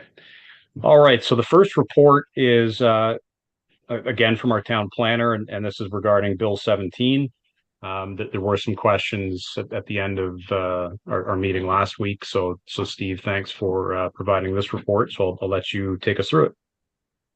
Sure. Thank you, Mayor Mills. So I know you received some information in communications at your last meeting, and there's been summaries of the bill, the proposed bill provided via the development charges consultants, Hemson, who are working with us, as well as appended to our report, there's a summary from Watson and Associates as well. Since you're already familiar with it, I'll just kind of skip ahead to some of our key concerns with it. We wanted to present this report to facilitate submitting some comments to the province. I know the county has submitted comments or is submitting comments as well. And I've had an opportunity to speak with the other planners of Dufferin as part of our monthly meetings about some of the changes. And the changes kind of fall into a couple of buckets. One is, again, the province is looking at changes to development charges, which we know we're already not able to collect enough money to keep up with some of the growth-related demands that are occurring in the community, and in light of escalating costs. What the proposed changes would do is further defer into the future when certain developments could pay development charges more at the time of occupancy, which of course, as we know at that time, the need is already there because you've already had to put the infrastructure up to facilitate the building permits that were issued. So it doesn't really seem like a workable option from the perspective of Shelburne, where we actually need earlier payment of development charges to make some of the key infrastructure happen. And it does present an administrative burden and the potential for some cash flow and financing issues and costs. We understand the intent and the need to get more housing on stream to address affordability and supply, but in Shelburne's case in particular, we don't really see that as an avenue that would help achieve that. There's an exemption which could directly impact Shelburne. As we know, Southbridge has been looking at building a long-term care home, and they haven't fully materialized that proposal, but there would be a broad exemption for long-term care projects from development charges entirely if this bill goes through as written. Alongside the bill, there has been reference and continuing discussion about potentially requiring municipalities to establish municipal service corporations. And I haven't delved into the details of the pros and cons of that with respect to this report, but you just be assured your staff team is on top of that and has considered and obtained some information about that and how it could impact the financial picture and infrastructure planning for the town if that is put in place in the future. As it relates to the Planning Act, I think the main concern is we would have less ability to require certain materials potentially as part of a complete application. This bill has the potential to continue to water down municipalities' ability to influence things like design and what we were just talking about, the streetscape appearance of dwellings along key visible corridors like Main Street. I think most developers want to try and present a good appearance in their units and good curb appeal, but this would remove the certain types of reports such as urban design briefs, for example, which would further limit our understanding of what actually going to be built before it is built, before it's going through the building permit stage. And then the last one is really about this notion of introducing kind of as of right variations from zoning requirements. What we have with the new developments in particular have seen more of over the years is people proceeding to build things in their backyards and widen driveways and things like that, and then seeking kind of retroactive permission after that. Why that creates some issues is some of those types of things have the potential to impact neighbors, and that's usually how we hear about it, whether that's a drainage concern or too high buildings or grading or visual intrusion or parking issues. All of those things the neighbors can have some concern about, and we have fairly reasonable and flexible rules in town already. What the proposed legislation would do is allow a blanket 10% relief from things like setbacks for everybody. And I think in the public's eye, that would just really create confusion about, further confusion about what needs approval and what doesn't need approval, and when their neighbor is in the wrong and when their neighbor is doing things according to the rules. Having driveways again paved across the entire front yard and patios that occupy the entire backyard with concrete. Those are the kinds of things we're already grappling with, and I could see this legislation just kind of making that even more difficult to regulate, which is, again, not something that we completely rule out. It's just trying to manage the impacts of those kinds of things on neighbors so that we don't create runoff and flooding issues and other complaints. Beyond that, I have highlighted as well that there's a potential requirement with this bill to force additional population growth on the county and the town. And that does mean, we'd have to figure out a way to do that. We don't really, as we've raised before with the county, we don't have more land. We don't have enough land to go to a higher than kind of 15,000 mark, which we'd only be able to get there with the build out of the remaining land. So we're not really sure how that additional growth forecast could be accommodated without adding on a discussion about expanding the boundaries of the town to add more land to make that possible. So again, there's a handful of concerns there that we think needs to have some light shone on it in submission to the province. And so my recommendation is simply to have that summary of issues submitted to the ERO, and hopefully that will be echoed by many other municipalities and have some influence. We don't know if this is going to be approved ultimately before the legislature goes into summer break, but the best we can do is put comments in and hope that there's some rethink on some of these rule changes. So happy to take any questions if you have any on that. In the planning community, Steve, are you getting a sense that there is some consistency in terms of the feedback? Yeah, I think there's some nuance as to what municipalities of different sizes are most concerned about. But broadly speaking, municipalities of Shelburne size and going even quite a bit larger than that are overwhelmingly impacted by high cost infrastructure impacts, which is directly influencing the ability to bring housing on stream. Not that really large municipalities are free of that. I think the feeling is just that larger municipalities, which can have, large DC reserves accumulated over many years, that's seen as something that all municipalities shouldn't be doing, and therefore the rules have to change across the province, when the reality is smaller municipalities don't have nearly enough on reserve, let alone future revenues to pay for expensive infrastructure. And without that infrastructure, the housing can't be built. So it is a double-edged sword in that sense. Yeah. Okay. Any other questions for Steve? Councillor Bernardo? My concern was where the province is going to force us to, for water and wastewater, make those, trying to think of the right word. Sorry, municipal service Service, corporations. yeah. Municipal service corporations, exactly. That could end up spreading the cost for development across not only developers, but also the existing taxpayers as well, so that development is no longer paying for development, it's the existing taxpayers that are paying for development. And I would think that if that were to come about, that the taxpayers of the town would basically say, that's it, shut her down, don't bother having any more development. So the problem's just kind of going in a wrong direction there. Is that somehow comment that can be made to them as well? Through the mayor to Councillor Bernardo, and I think, Denise, you can add to my comments if you have anything further to add.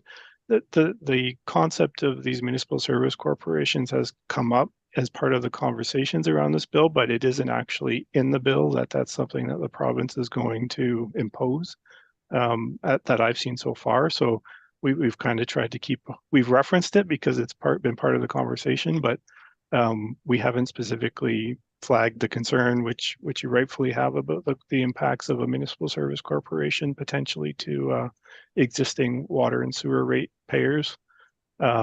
So we haven't flagged that as a concern here because it isn't part of the bill, but certainly if something were proposed to force municipalities down that route, we would need to react accordingly and raise the concerns. Denise? Thanks, Mayor Mills. So staff has been reviewing, as Steve mentioned, municipal service corporations. As a small municipality, we're not We don't have the capacity, let's say, some of the very large municipalities that have some of these models in place, Innisfil, for example. But one of the things that we understand that is touted as the benefit is then your ability to borrow and remove that from your ARL.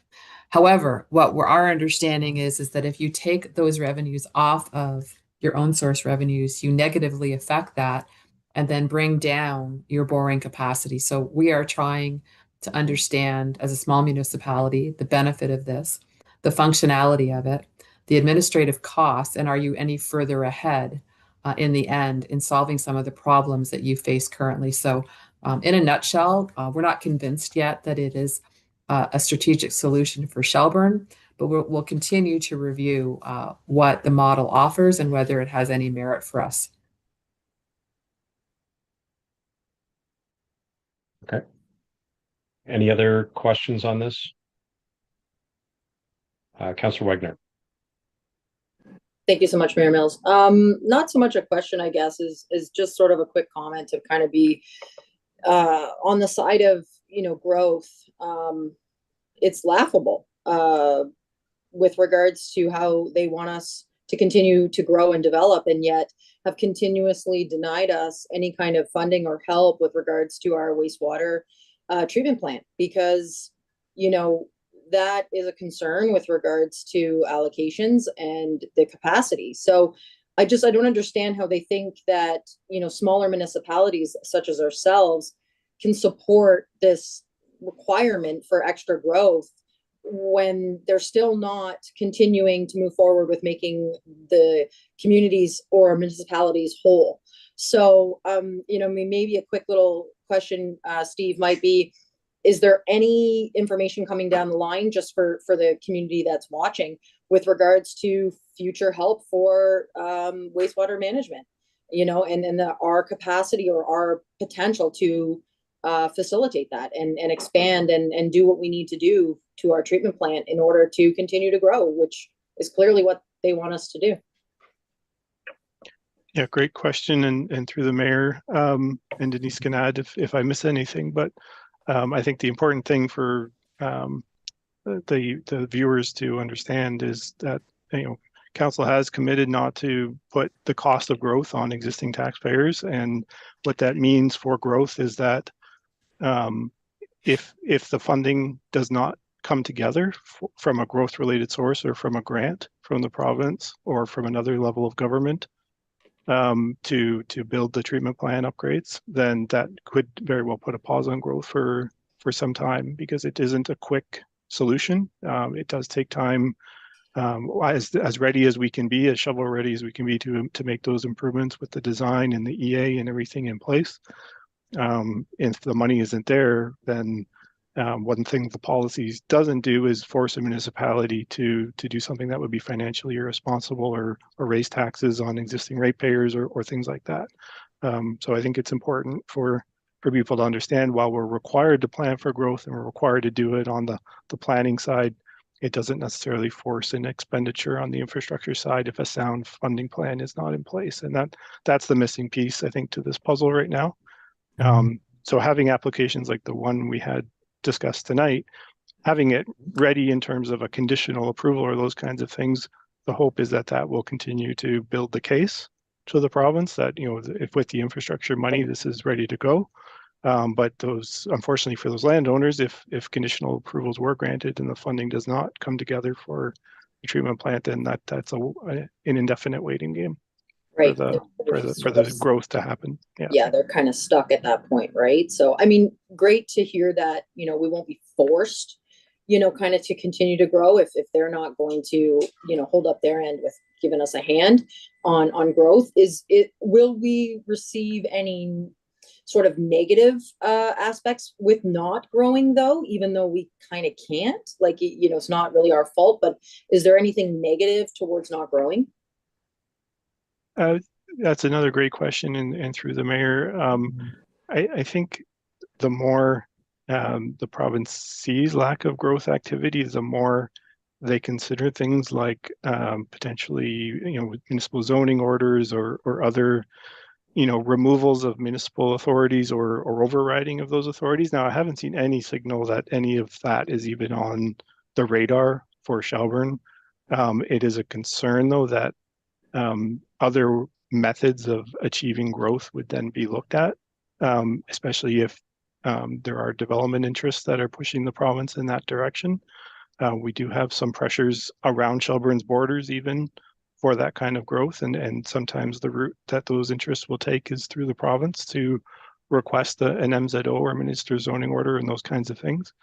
And that could open up things like servicing via communal systems or privately run things that we don't want to see. So I think if we continue to demonstrate, the best course is we continue to demonstrate the case that we're doing everything we can to be positioned for responsible growth over in a reasonable timeline and plan for the growth that's been allocated through the county OP.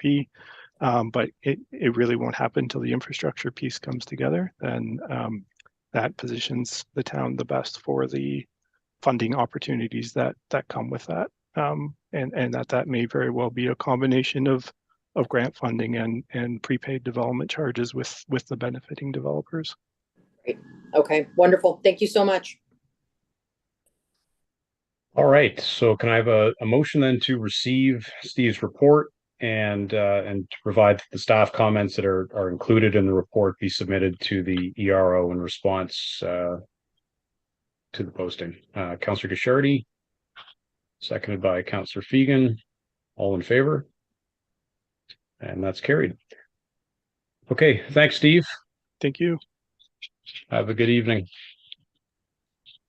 All right, next is our CAO's report regarding fire service. This was the report that was on our agenda last Monday and was deferred until tonight, just until we had a fuller complement of council here. So Denise. Thank you, Mayor take it Mills. away. Okay, thank you, Mayor Mills. So I just will walk us through the background and what led us to, again, bringing this back to council for your consideration. What's not referenced in the report was the previous service delivery reviews that provided an outline in terms of some of the benefits and moving towards the same recommendation that's before you again tonight. But the most recent assessment was completed through the county when they did a multi-jurisdictional fire review. And listed for you from the consultants that completed that undertaking were their recommendations in the order of preference, which was a county fire service, a county-wide services operated by the town of Orangeville, a municipal fire services, and the dissolution of the boards, and the status quo, which was no change, obviously. So a number of municipalities all responded to the county's report. I'm just going to highlight Shelburne's, that Shelburne supported that option 3. The municipal fire services and the dissolution of boards would be the direction that we would like to see, and that we would be re-implementing a fire services department. Prior to the establishment of the board many, many years ago, there was a Shelburne Fire Service directly administered through the town of Shelburne with the direct oversight from council, and that the town of Shelburne would reinitiate discussions with the municipalities represented on the board with regard to dissolving the fire board and bringing that operational area under the direct governance and management of the town of Shelburne in Q1 2026. So that's the background. The other ones are listed there. I'm not going to speak to those. As all the members of council are aware, the 1991 agreement that outlines the relationship for the Shelburne and District Fire Department is attached, as is their current organizational chart, which was recently updated so that it was actually just documented. One of the big issues that we assessed in terms of the analysis financially for this approach was also the impact of the funding that would be required from the town of Shelburne on an estimated $15 million building expansion or a new facility. Shelburne funds about 57.73% of that, which equates to about 8.65 million of 15 million. There would be significant debt costs associated with this.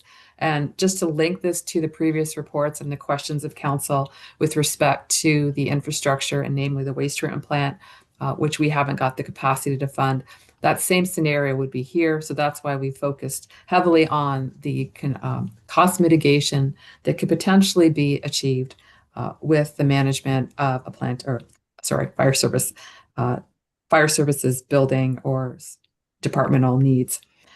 We're aware as staff too, through the reports with the Shelburne District Fire Board, through the chief, that at the same time that we're doing these assessments, and I know that these models work in other municipalities, those operating scenarios have been looked at, namely Mintos, Lincoln Grimsby, and more emphasis and analysis on the Newmarket Aurora.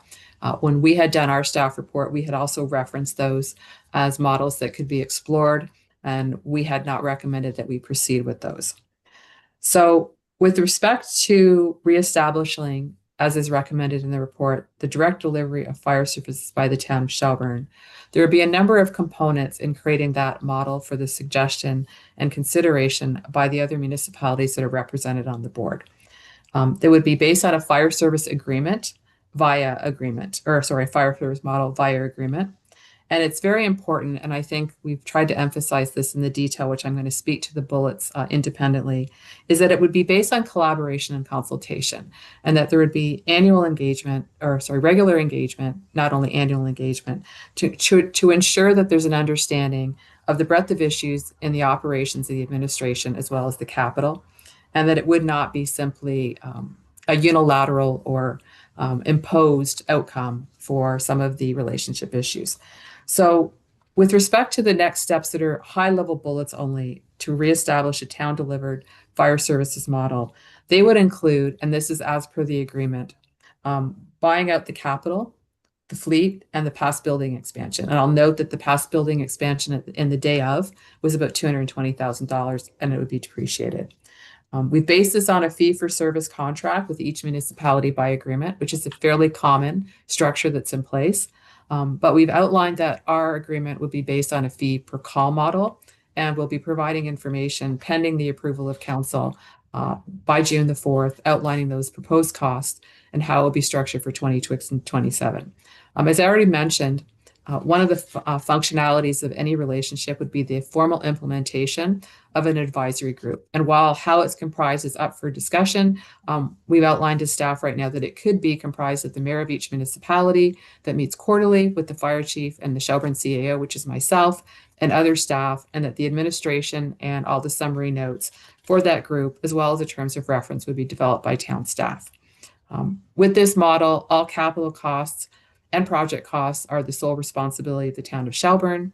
It is expected and suggested that the Shelburne District Fire Department name would stay the same, and that required staff would be transferred as part of any organizational transition, that all mutual aid agreements would need to be updated, and that obviously the rescinding of the 1991 Fire Service Agreement and the applicable bylaws would also constitute the realignment and the evolution.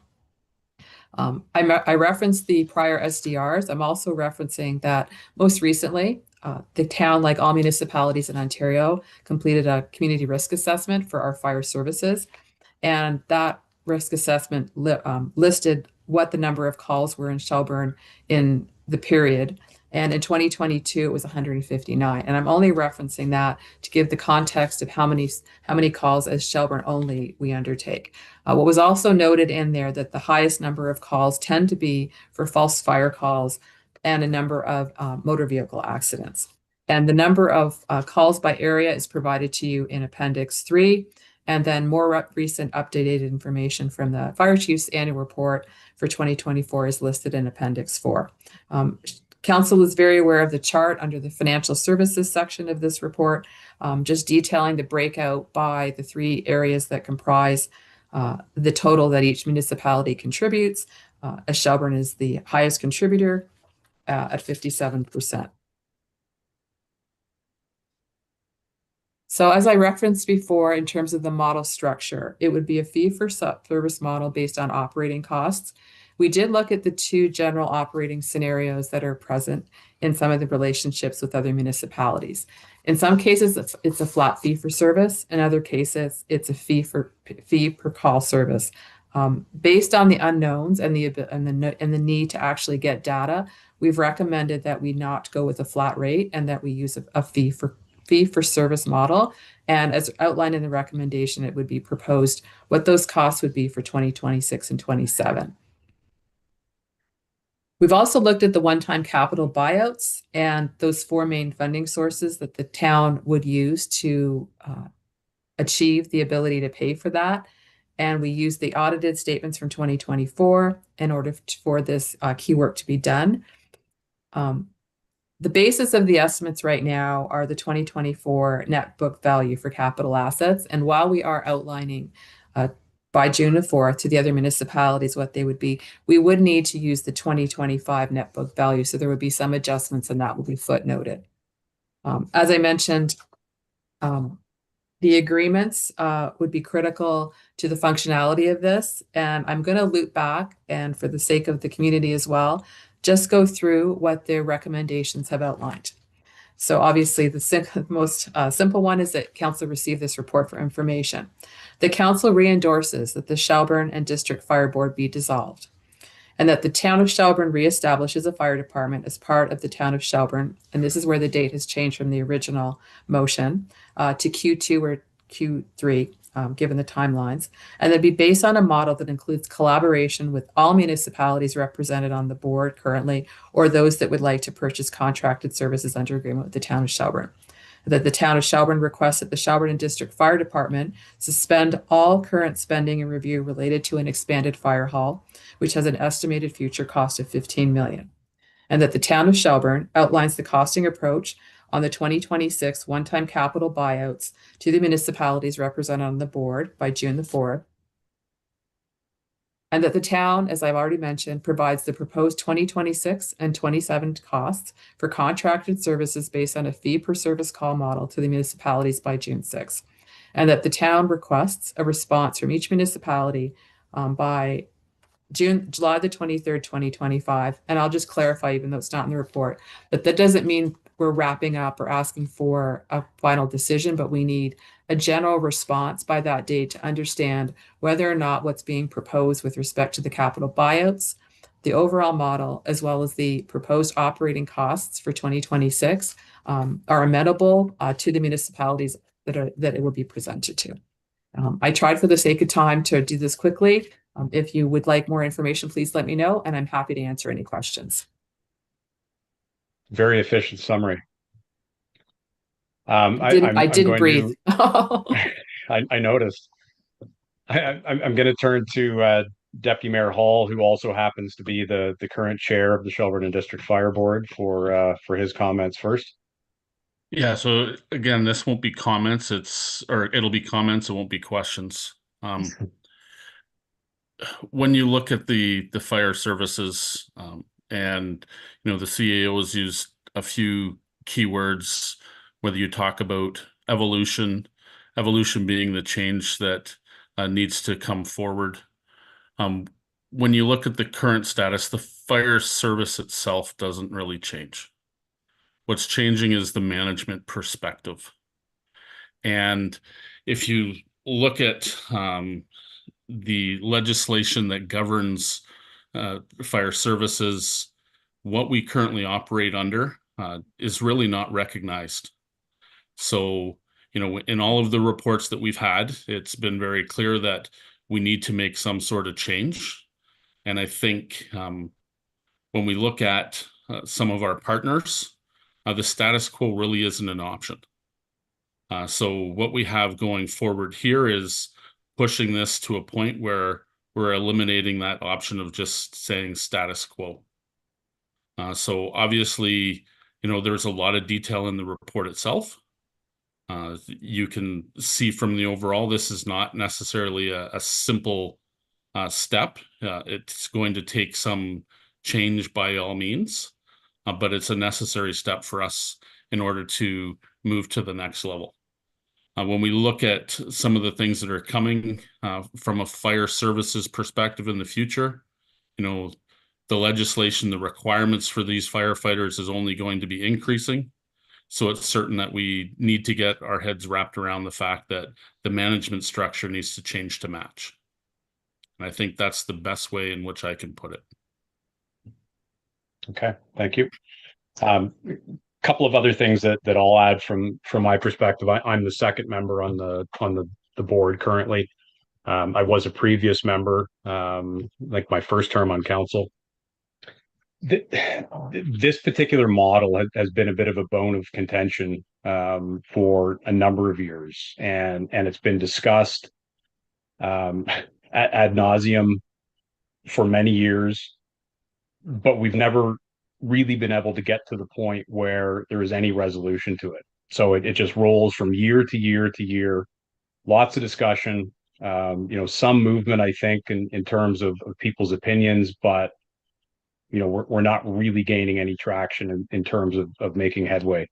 So I appreciate this report because it does provide a very clear path forward. I think, the town in this context is taking a bit of a leadership position to say to our other four partners, look, here is the model forward. It is, I think, quite a reasonable model. I was glad Denise emphasized the point about consultation and collaboration. That's something that the deputy mayor and I have stressed time and time again through our discussions at the board level, that we need not compare a potential future Shelburne model to an Orangeville model, to a Caledon model, to any other model that's currently in existence. We have the ability at this place in time to sort of be the masters of our own destiny and to work with our other four municipal partners to make sure that we shape something going forward that everybody's happy with. And at least in my mind, this advisory group will be a meaningful tool in terms of providing input on the part of our other four municipal partners. One of the root issues, which I think has been a bit of a nagging problem from the town's perspective for a number of years, is that our relative share of the annual cost is increasing year by year as the town grows. And as Denise said, I mean, we're close to 60% now. Despite that fact, we have 2 votes on the board, the same as the other 4 municipal partners. So whether you're paying 60% of the bill or 8% of the bill, you have the same number of votes. So I mean, just from a structural point of view, that's something which just isn't working any longer. One final comment I'll make, because I've said it before at the board level. The arrangement that was conceived in 1991 and is captured in this agreement made a heck of a lot of sense in 1991. And I think it served our 5 communities well, over a number of years. And one of the questions was, well, if it ain't broke, why fix it? Well, something doesn't necessarily have to be completely broken to recognize that there's a better way of doing it. So we're not saying that this system is failing, flatly, but there definitely is a better way of doing it. And what we're proposing, I think, here tonight provides a pretty clear framework for that better path forward. So with that, I will open it up to any other comments or questions. I suspect at least one other member of council who has a long-standing history on the board may have some comments. Councillor Bernardo.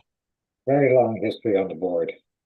And I'll make comments starting with the 1991 agreement, because I asked why that 1991 agreement came into place to begin with when I was a member of the board, with the difficulties we were having at the time with some of the municipalities. I was told it was put into place because when Shelburne was providing services to the surrounding municipalities, they were paying nothing. The only way to get them to pay something was by putting in the 1991 agreement. So that's the reason it came into play. That, I agree with the mayor, made sense in 1991 when we needed to have the municipalities, because there was no way at that point of forcing them to get them to pay something in for the services that we were providing. Now it doesn't make sense anymore. The other thing that I want to raise is, with 2 votes, as the mayor has indicated, the fact that we pay a high percentage when we go out to expand a building, purchase equipment, do anything of that nature there that we need, the struggles that we go through with the surrounding municipalities, because they have the similar vote that we have, cause a lot of grief over the years on the different boards. There was equipment that they said they don't need, and they felt that they didn't need to pay for it and we didn't need it. Whereas it was clearly identified in the fire chief's comments that it was a required piece of equipment. And I brought in the fire marshal's representative quite a few times to explain to them that we as counselors, at the end of the day, are ultimately responsible if anything happens and we have not followed the fire chief's recommendations. And that was some of the struggles I went through with the 2-vote system. The fire chief's representatives, and I had 3 of them, different ones come in, say that a board is not a functioning way to run a fire department. It needs to be under a municipal, direct municipal control of one municipality. There was at that point only 2 boards in all of Ontario. We were one of them. And they kept saying to the board and to me that it was something that we needed to modernize and perhaps look at another method of control of the fire department. I agree with the mayor. It's been a struggle. We have discussed it over the years. I have told the member municipalities over the years, Shelburne continues to grow, that the percentage will continue to get higher and higher and higher. And at one point, if we ever build a West End out and if the province forces us to even bring in more people, what happens when you reach 100%? Where are the other municipalities contributing? Or when we reach 80 or 90, let's say we don't even reach 100%. What are the other municipalities contributing to the fire department? It doesn't make logical sense. So a board doesn't make logical sense at that point. So I completely agree that we need to look at a different method. I don't say that we don't, as the mayor said, collaborate with our municipal partners, and I've told them that over time and time again, that we would always continue to work with them. We are not Orangeville. We are not Caledon. We just don't sit there, and it's the same thing with our library. You know, we've always been collaborative with all our municipalities, even with the arena. We've always worked with the municipalities. We work with them right now. They use our playgrounds. Pay nothing for them, but we don't sit there and say to their children that come in from outside that you can't play on the playground. So we've always worked with our municipalities in one form or way or another. So I agree. Time for the fire board to go and work with a committee to advise and bring it under municipal control. Okay. Any other comments or questions? Councillor Wagner? Thanks so much, Mayor Mills. Just for the sake of the public that's watching, because there may be some concerns regarding services moving forward, and as Deputy Mayor Hall said, that this won't change the service delivery to the town of Shelburne. I guess just a quick question so that it's clarified that this will still remain as what we sort of consider volunteer-based, correct? Like we will still have that sort of model moving forward with the services being provided and how it's provided, just again for the community that's watching so they know that things aren't really changing per se, except the management aspect of it. Through the mayor, yes. Denise? The structure is based on the same structure. One of the recommendations from our community risk assessment is that we need to complete a fire master plan. After my report, you'll have the report on our capital asset and long-term financial, tonight's just the long-term financial plan. So any evolution of those needs would be strategically assessed through reports, needs, data, but there's no expectation that this current structure, I did reference in the bullet points that the staffing as required would all be based on transitioning from the existing to the new, which is basically the old, just in a different package. Perfect. Okay, thank you so much. Could you just recap again quickly, Denise, sort of what next steps are if this resolution passes tonight?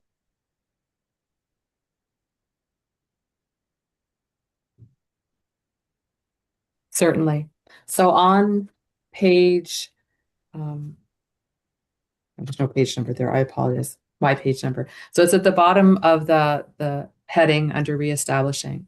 So the general next steps is that the town would be prepared to offer a buyout of capital, fleet, and the past building expansion. We would be structured based on a fee-for-service contract with each municipality by agreement. And as I've noted, that fee-for-structure would be on a call-for-service model. There would be the implementation of an advisory group, which again is suggested but could be revised to be comprised of the mayor from each municipality that's represented or purchasing services from us based on the model that meets quarterly or whatever, I guess, timelines would be established with the fire chief and the Shelburne CAO and other administration staff. And that we would also develop a terms of reference for this advisory group.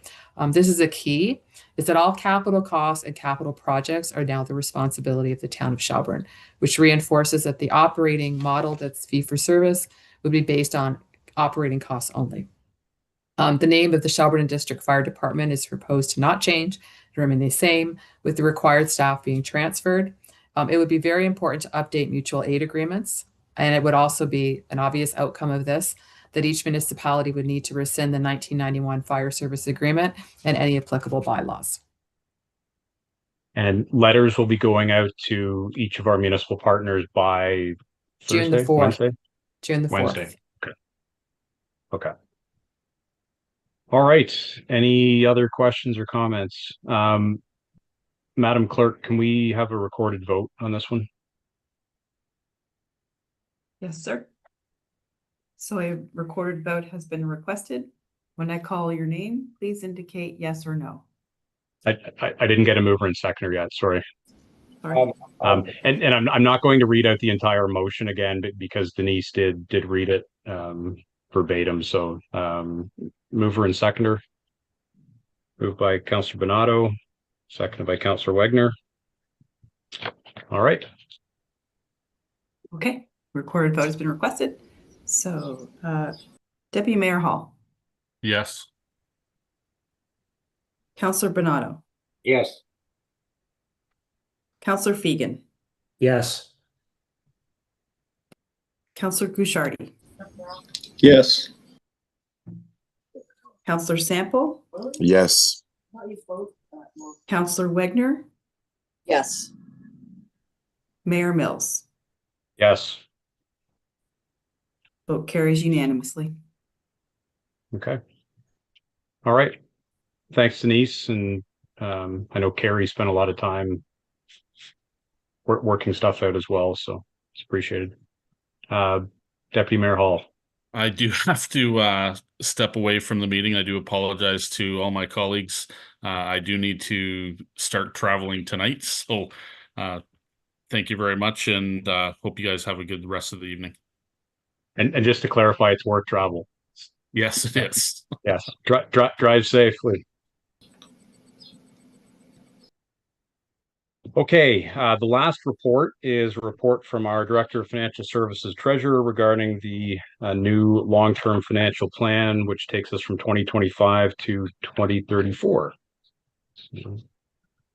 Carrie. Hey, thank you.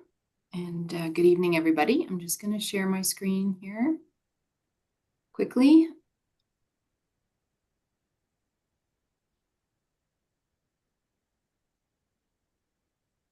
Okay.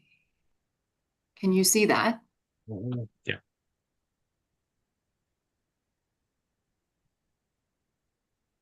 Okay. So in the agenda package tonight was the long-term financial plan, which covers a 10-year period from 2025 to 2034. I have a brief slide deck just to highlight some of the key points from that plan. And before we start, I just wanted to point out that by adopting this plan tonight, you are not creating any immediate financial implication. The plan itself is not a budget. You're not setting a tax levy. You're not setting a tax rate. Those items are still carried out through the budget process, which, as we all know, has been somewhat complicated by the strong mayor's powers. but we won't get into that tonight. That's a report for another evening. But I just wanted you to know that there's nothing stopping council from adopting a long-term financial plan under the strong mayor powers. So as mentioned back in the budget discussions in 2025, we identified then that staff would be working on a long-term plan that would align with the asset management plan. So it was expected that we would present this Q1 2025.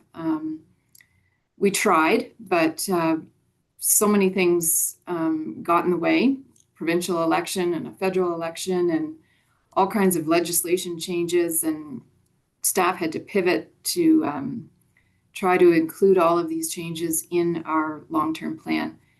Finally, we just had to put a lid on it and decided that this is the best that it can be for today. So keeping in mind, this is a living document. Regardless of leadership, whether it's provincial, federal, or municipal, this plan aims to ensure financial sustainability, and we hope to be able to bridge some of the gaps that have been identified in the asset management plan. The other key point is to maintain taxpayer affordability. So you'll recall in when council adopted a 5-year plan in 2022, the document before you tonight will replace that plan and provides a 10-year horizon that incorporates all financial needs, not just capital. And this was made possible by the improvements and updates that have been made to the asset management plan.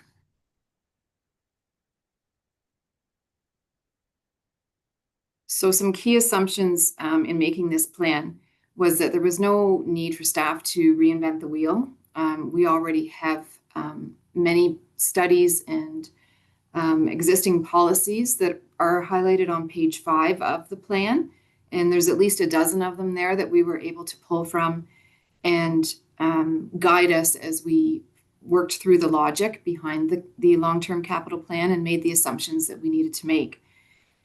This plan has many assumptions, as you will see, with respect to such areas as the annual tax levy, care and control over reserves and debt, as well as asset management, service levels, revenue streams, and staffing resources, and the community's needs and wants.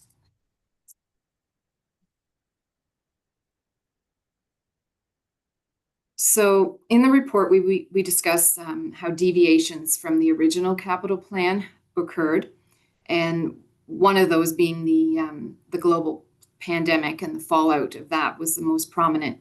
But there will be deviations from this plan as well, and they are for reasons beyond anyone's control. So we have provincial and federal legislation. As you heard tonight, the changes that our planner addressed regarding Bill 17 and the Planning Act, and as well as the Development Charges Act. Changes like that make it hard to regulate and plan for the future. We also always look for funding opportunities, and the only way that we're able to be successful for those is if they're made available and if we actually receive them. The last component to that is our council support, which council has always been financially and fiscally responsible. And actions that council make can be affected by a change in council. So every new term of council, and including the particular changes made with the Strong Mayors Act, make it difficult for a plan as long as this one that spans over 3 different terms of council. So it leaves many projects unfunded in later years where choices will have to be made by the council of the day. So there are some key areas that we want to focus on, and they're identified in the long-term plan. So essentially the infrastructure component, or the capital asset component, follows the asset management plan and incorporates into it new acquisitions, replacements, as well as the operating implications, including service levels. So the details behind the scenes is extensive, and this plan captures a high-level screenshot of those totals that staff have prepared. And as discussed in the long-term financial plan, you will not see the same funding gap figures that you saw in the asset management plan. And the reason for the differences is because the asset management plan includes all capital assets, including assets that are backlogged for replacement. And some of those assets may never be replaced. They may have condition assessments assigned to them, which will change their useful life. Some of them may only be replaced when they fail. And it's not like we're going to go around and rip up all the underground infrastructure just for the sake of replacing it because the asset management plan says it's expired. So there will be a difference between what that plan identifies and what the financial plan identifies.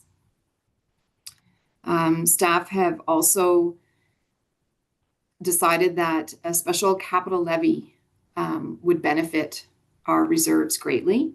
And starting in 2026, it will be a recommendation in the capital budget to start a 2% special capital levy, which amounts to $220,000 for year one and would be inflated annually.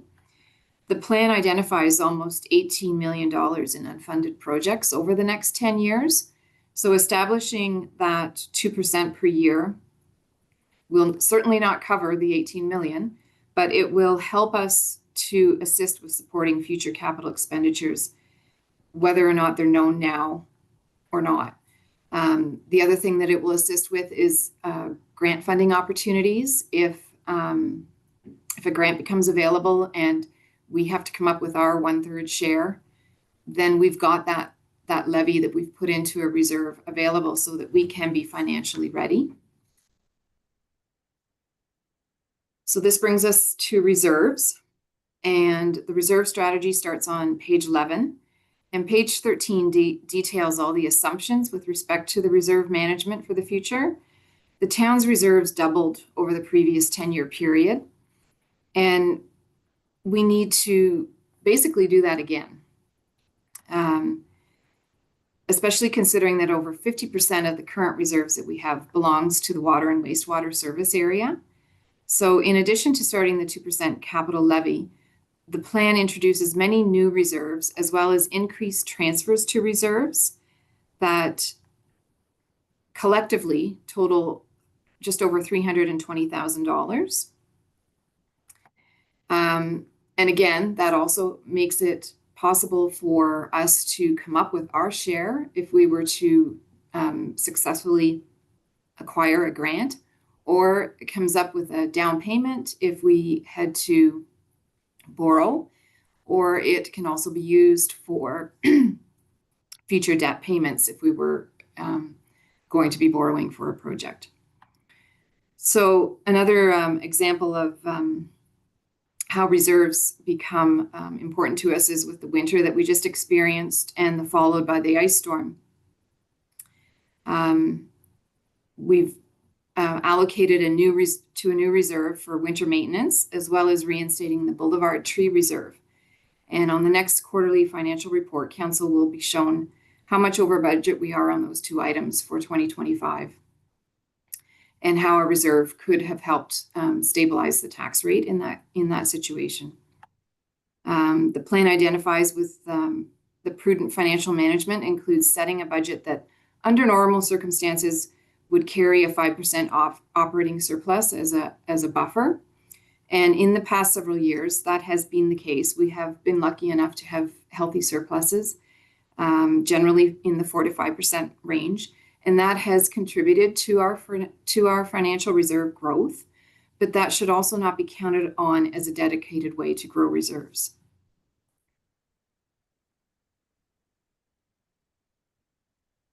The plan also speaks to debt management and the existing debt starting on page 14 in the plan. So at the time of writing this report, no new debt has been introduced. Although we know it is inevitable at some point in time, there are many projects that are competing for a funding source. And the water and wastewater budgets currently make up 88% of our existing annual debt. And Council is aware that the amount required to be borrowed for the proposed waste pollution control plant expansion exceeds the town's debt limit and is highly unaffordable. And we've already talked about that earlier this evening with the anticipated growth that the developers are wanting in town.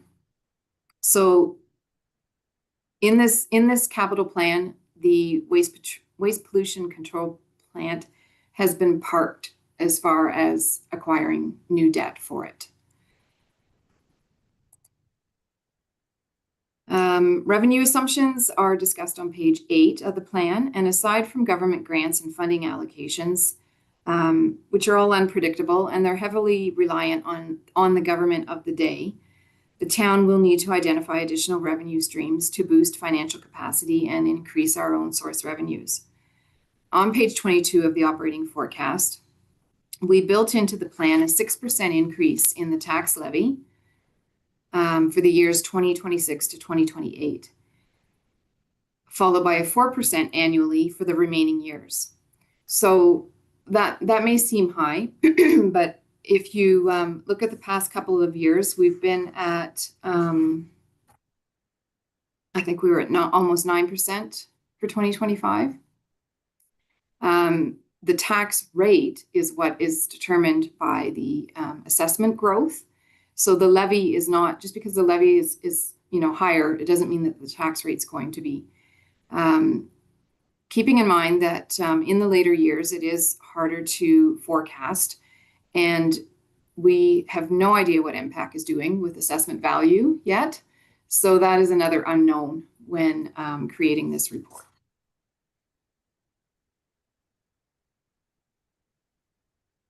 So the existing plan and the future update to the asset management plan are discussed on page 16 of the long-term financial plan. And I won't get into any further detail on the asset management plan because there is a presentation coming to council on June 23rd from the GIS coordinator with the 2025 additions regarding level of service framework and the methodology that's being used for that. The asset management working group did conduct a survey earlier in the year to gain some insight on the levels of service for the 2025 asset management plan. And one of the questions that we asked was, would you prefer to increase, maintain, or decrease the current level of service being provided? And there was a list of all the service levels that are included in the asset management plan provided in the questionnaire. 54% of the respondents wanted to maintain current service levels, and the response to increase current service levels was positive for the following 4 service areas: community events, economic development, emergency services, and recreation programs. The next question was that was asked of the respondents was, what would you be willing to pay more for if you want an increased level of service? So out of those 4, the only one that had a response that they were willing to pay more for was emergency services. And that includes police and fire.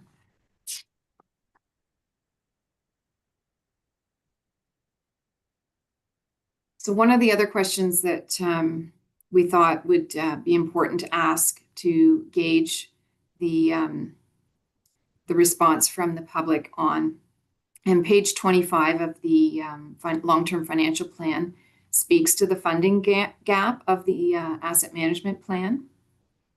So we asked the public, if the town does not secure funding for the waste pollution control plant upgrade and expansion, what factors would you support to meet provincial growth targets? And the percentages identified here were that 8% support the town covering the costs related to growth by incurring long-term debt that is paid for by increases to water, wastewater rates, and property taxes. 17% supported the town covering costs related to growth by utilizing all available reserves. 53% supported developers covering the cost related to growth, and 22% did not support any additional spending related to growth. So as mentioned at the bottom of the financial plan on the bottom of page 27, at the time of writing this report, the town is waiting to hear from Canada Housing and Infrastructure on a grant application that was made in March of 2025. It is expected that we will hear late fall. And I believe the federal election delayed the timing of that rollout of the successful applicants. The town is also applying for funding through the Health and Safety Water Stream, which preserves current housing stock and would only be for the upgrade portion of the project and not the expansion. And this intake closes June 26. And again, we're not expected to learn whether we are successful until late fall or early winter. There were additional questions that were asked in the level of service questionnaire, but they will be addressed in the asset management update that you will receive at the next council meeting.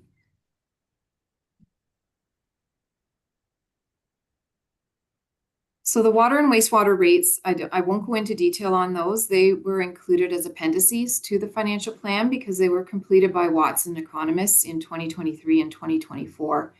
And we're fairly confident that the numbers in those remain the same today.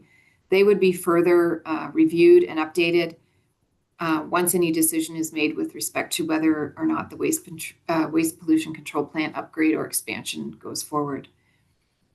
And I would just like to say in my own words that when it comes to the annual budget process and building reserves and supporting responsive organizational capacity, council has always been on board with staff's recommendations. And I think that you'll find that this long-term financial plan aligns with the majority of your council priorities.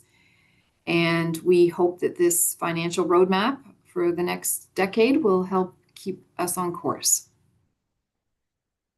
So that's all I had for the presentation, but I am able to answer any questions that council has. All right. Questions for Carrie?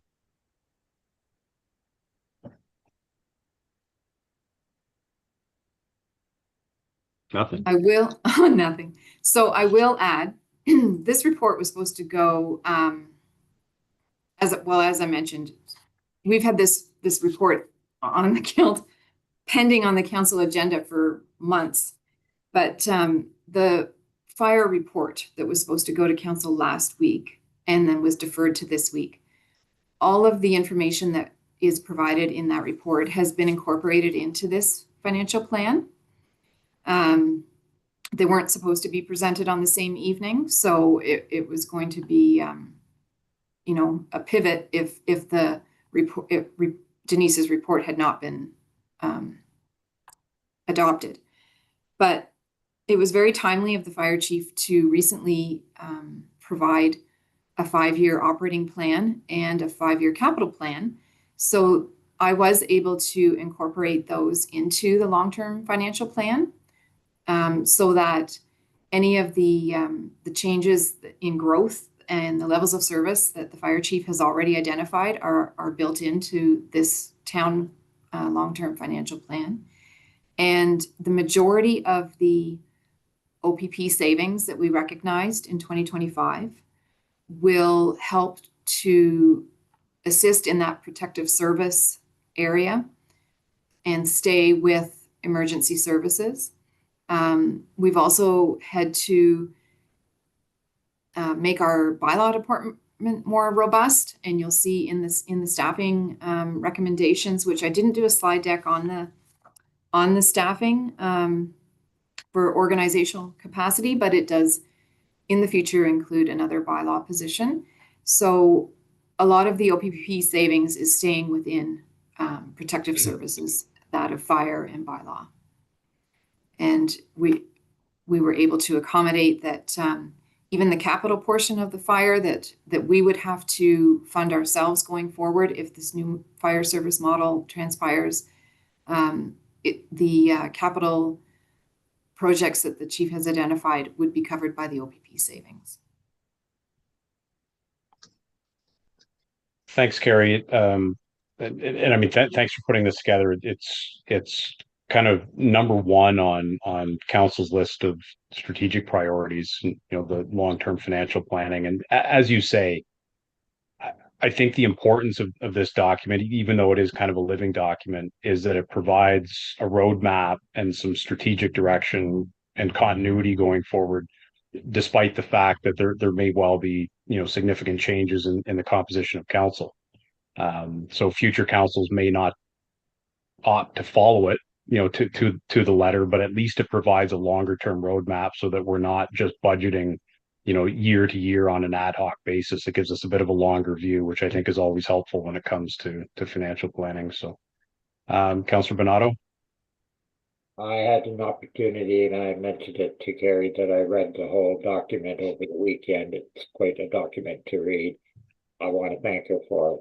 As a councillor for quite a number of years, we've never had this in the past. It's almost been ad hoc, as you said, Your Worship, from year to year on the budgets and whatnot, but this gives us, similar as our strategic plan, a roadmap to follow along as councillors. And whether it's myself or anyone else sitting at the table, you've got something there that if you look at it, you can plan with it. You know where the town is heading. You know the financial burdens the town has, and you also know what's required to meet those financial burdens. And anyone that's running for council, this is a document that they need to read along with the strategic planning. If you're running for council, don't come on council without having read some of these items and know them. And trust me, anyone that's running, if I'm not running, I will be questioning them. Do you know what you are getting involved with when you get on council? Have you read those documents? So thank you, Carrie. A lot of work's gone into this with your staff, I'm sure. I think it's a great document. And again, thank you very much for it. Anybody else? Okay. So I need a motion to receive the report and then to formally adopt the long-term financial plan for 2025 to 2020, or sorry, 2034, as presented, which replaces the 5-year capital plan, which was slated from 2022 to 2026. That moved by Councillor Bernardo, seconded by Councillor Fegan. All in favor? That's carried. Okay. Thanks again, Carrie. Thank you. Any notices of motion? No? Okay. On to communications. Because we had a meeting just last week, it's a fairly short list of stuff tonight, but is there anything there that captured anybody's attention? No? Okay. Can I just get a motion then to receive those 4 items as information? Councillor Sample, seconded by Councillor Guichardi. All in favor? That's carried. And a motion for our confirming bylaw. Moved by Bernardo, seconded by Wagner. All in favor? Carried. And a motion to adjourn. Councillor Sample and Councillor Guichardi. All in favor? Carried. All right. Thank you all. Bit of a longer meeting tonight, but got a lot accomplished.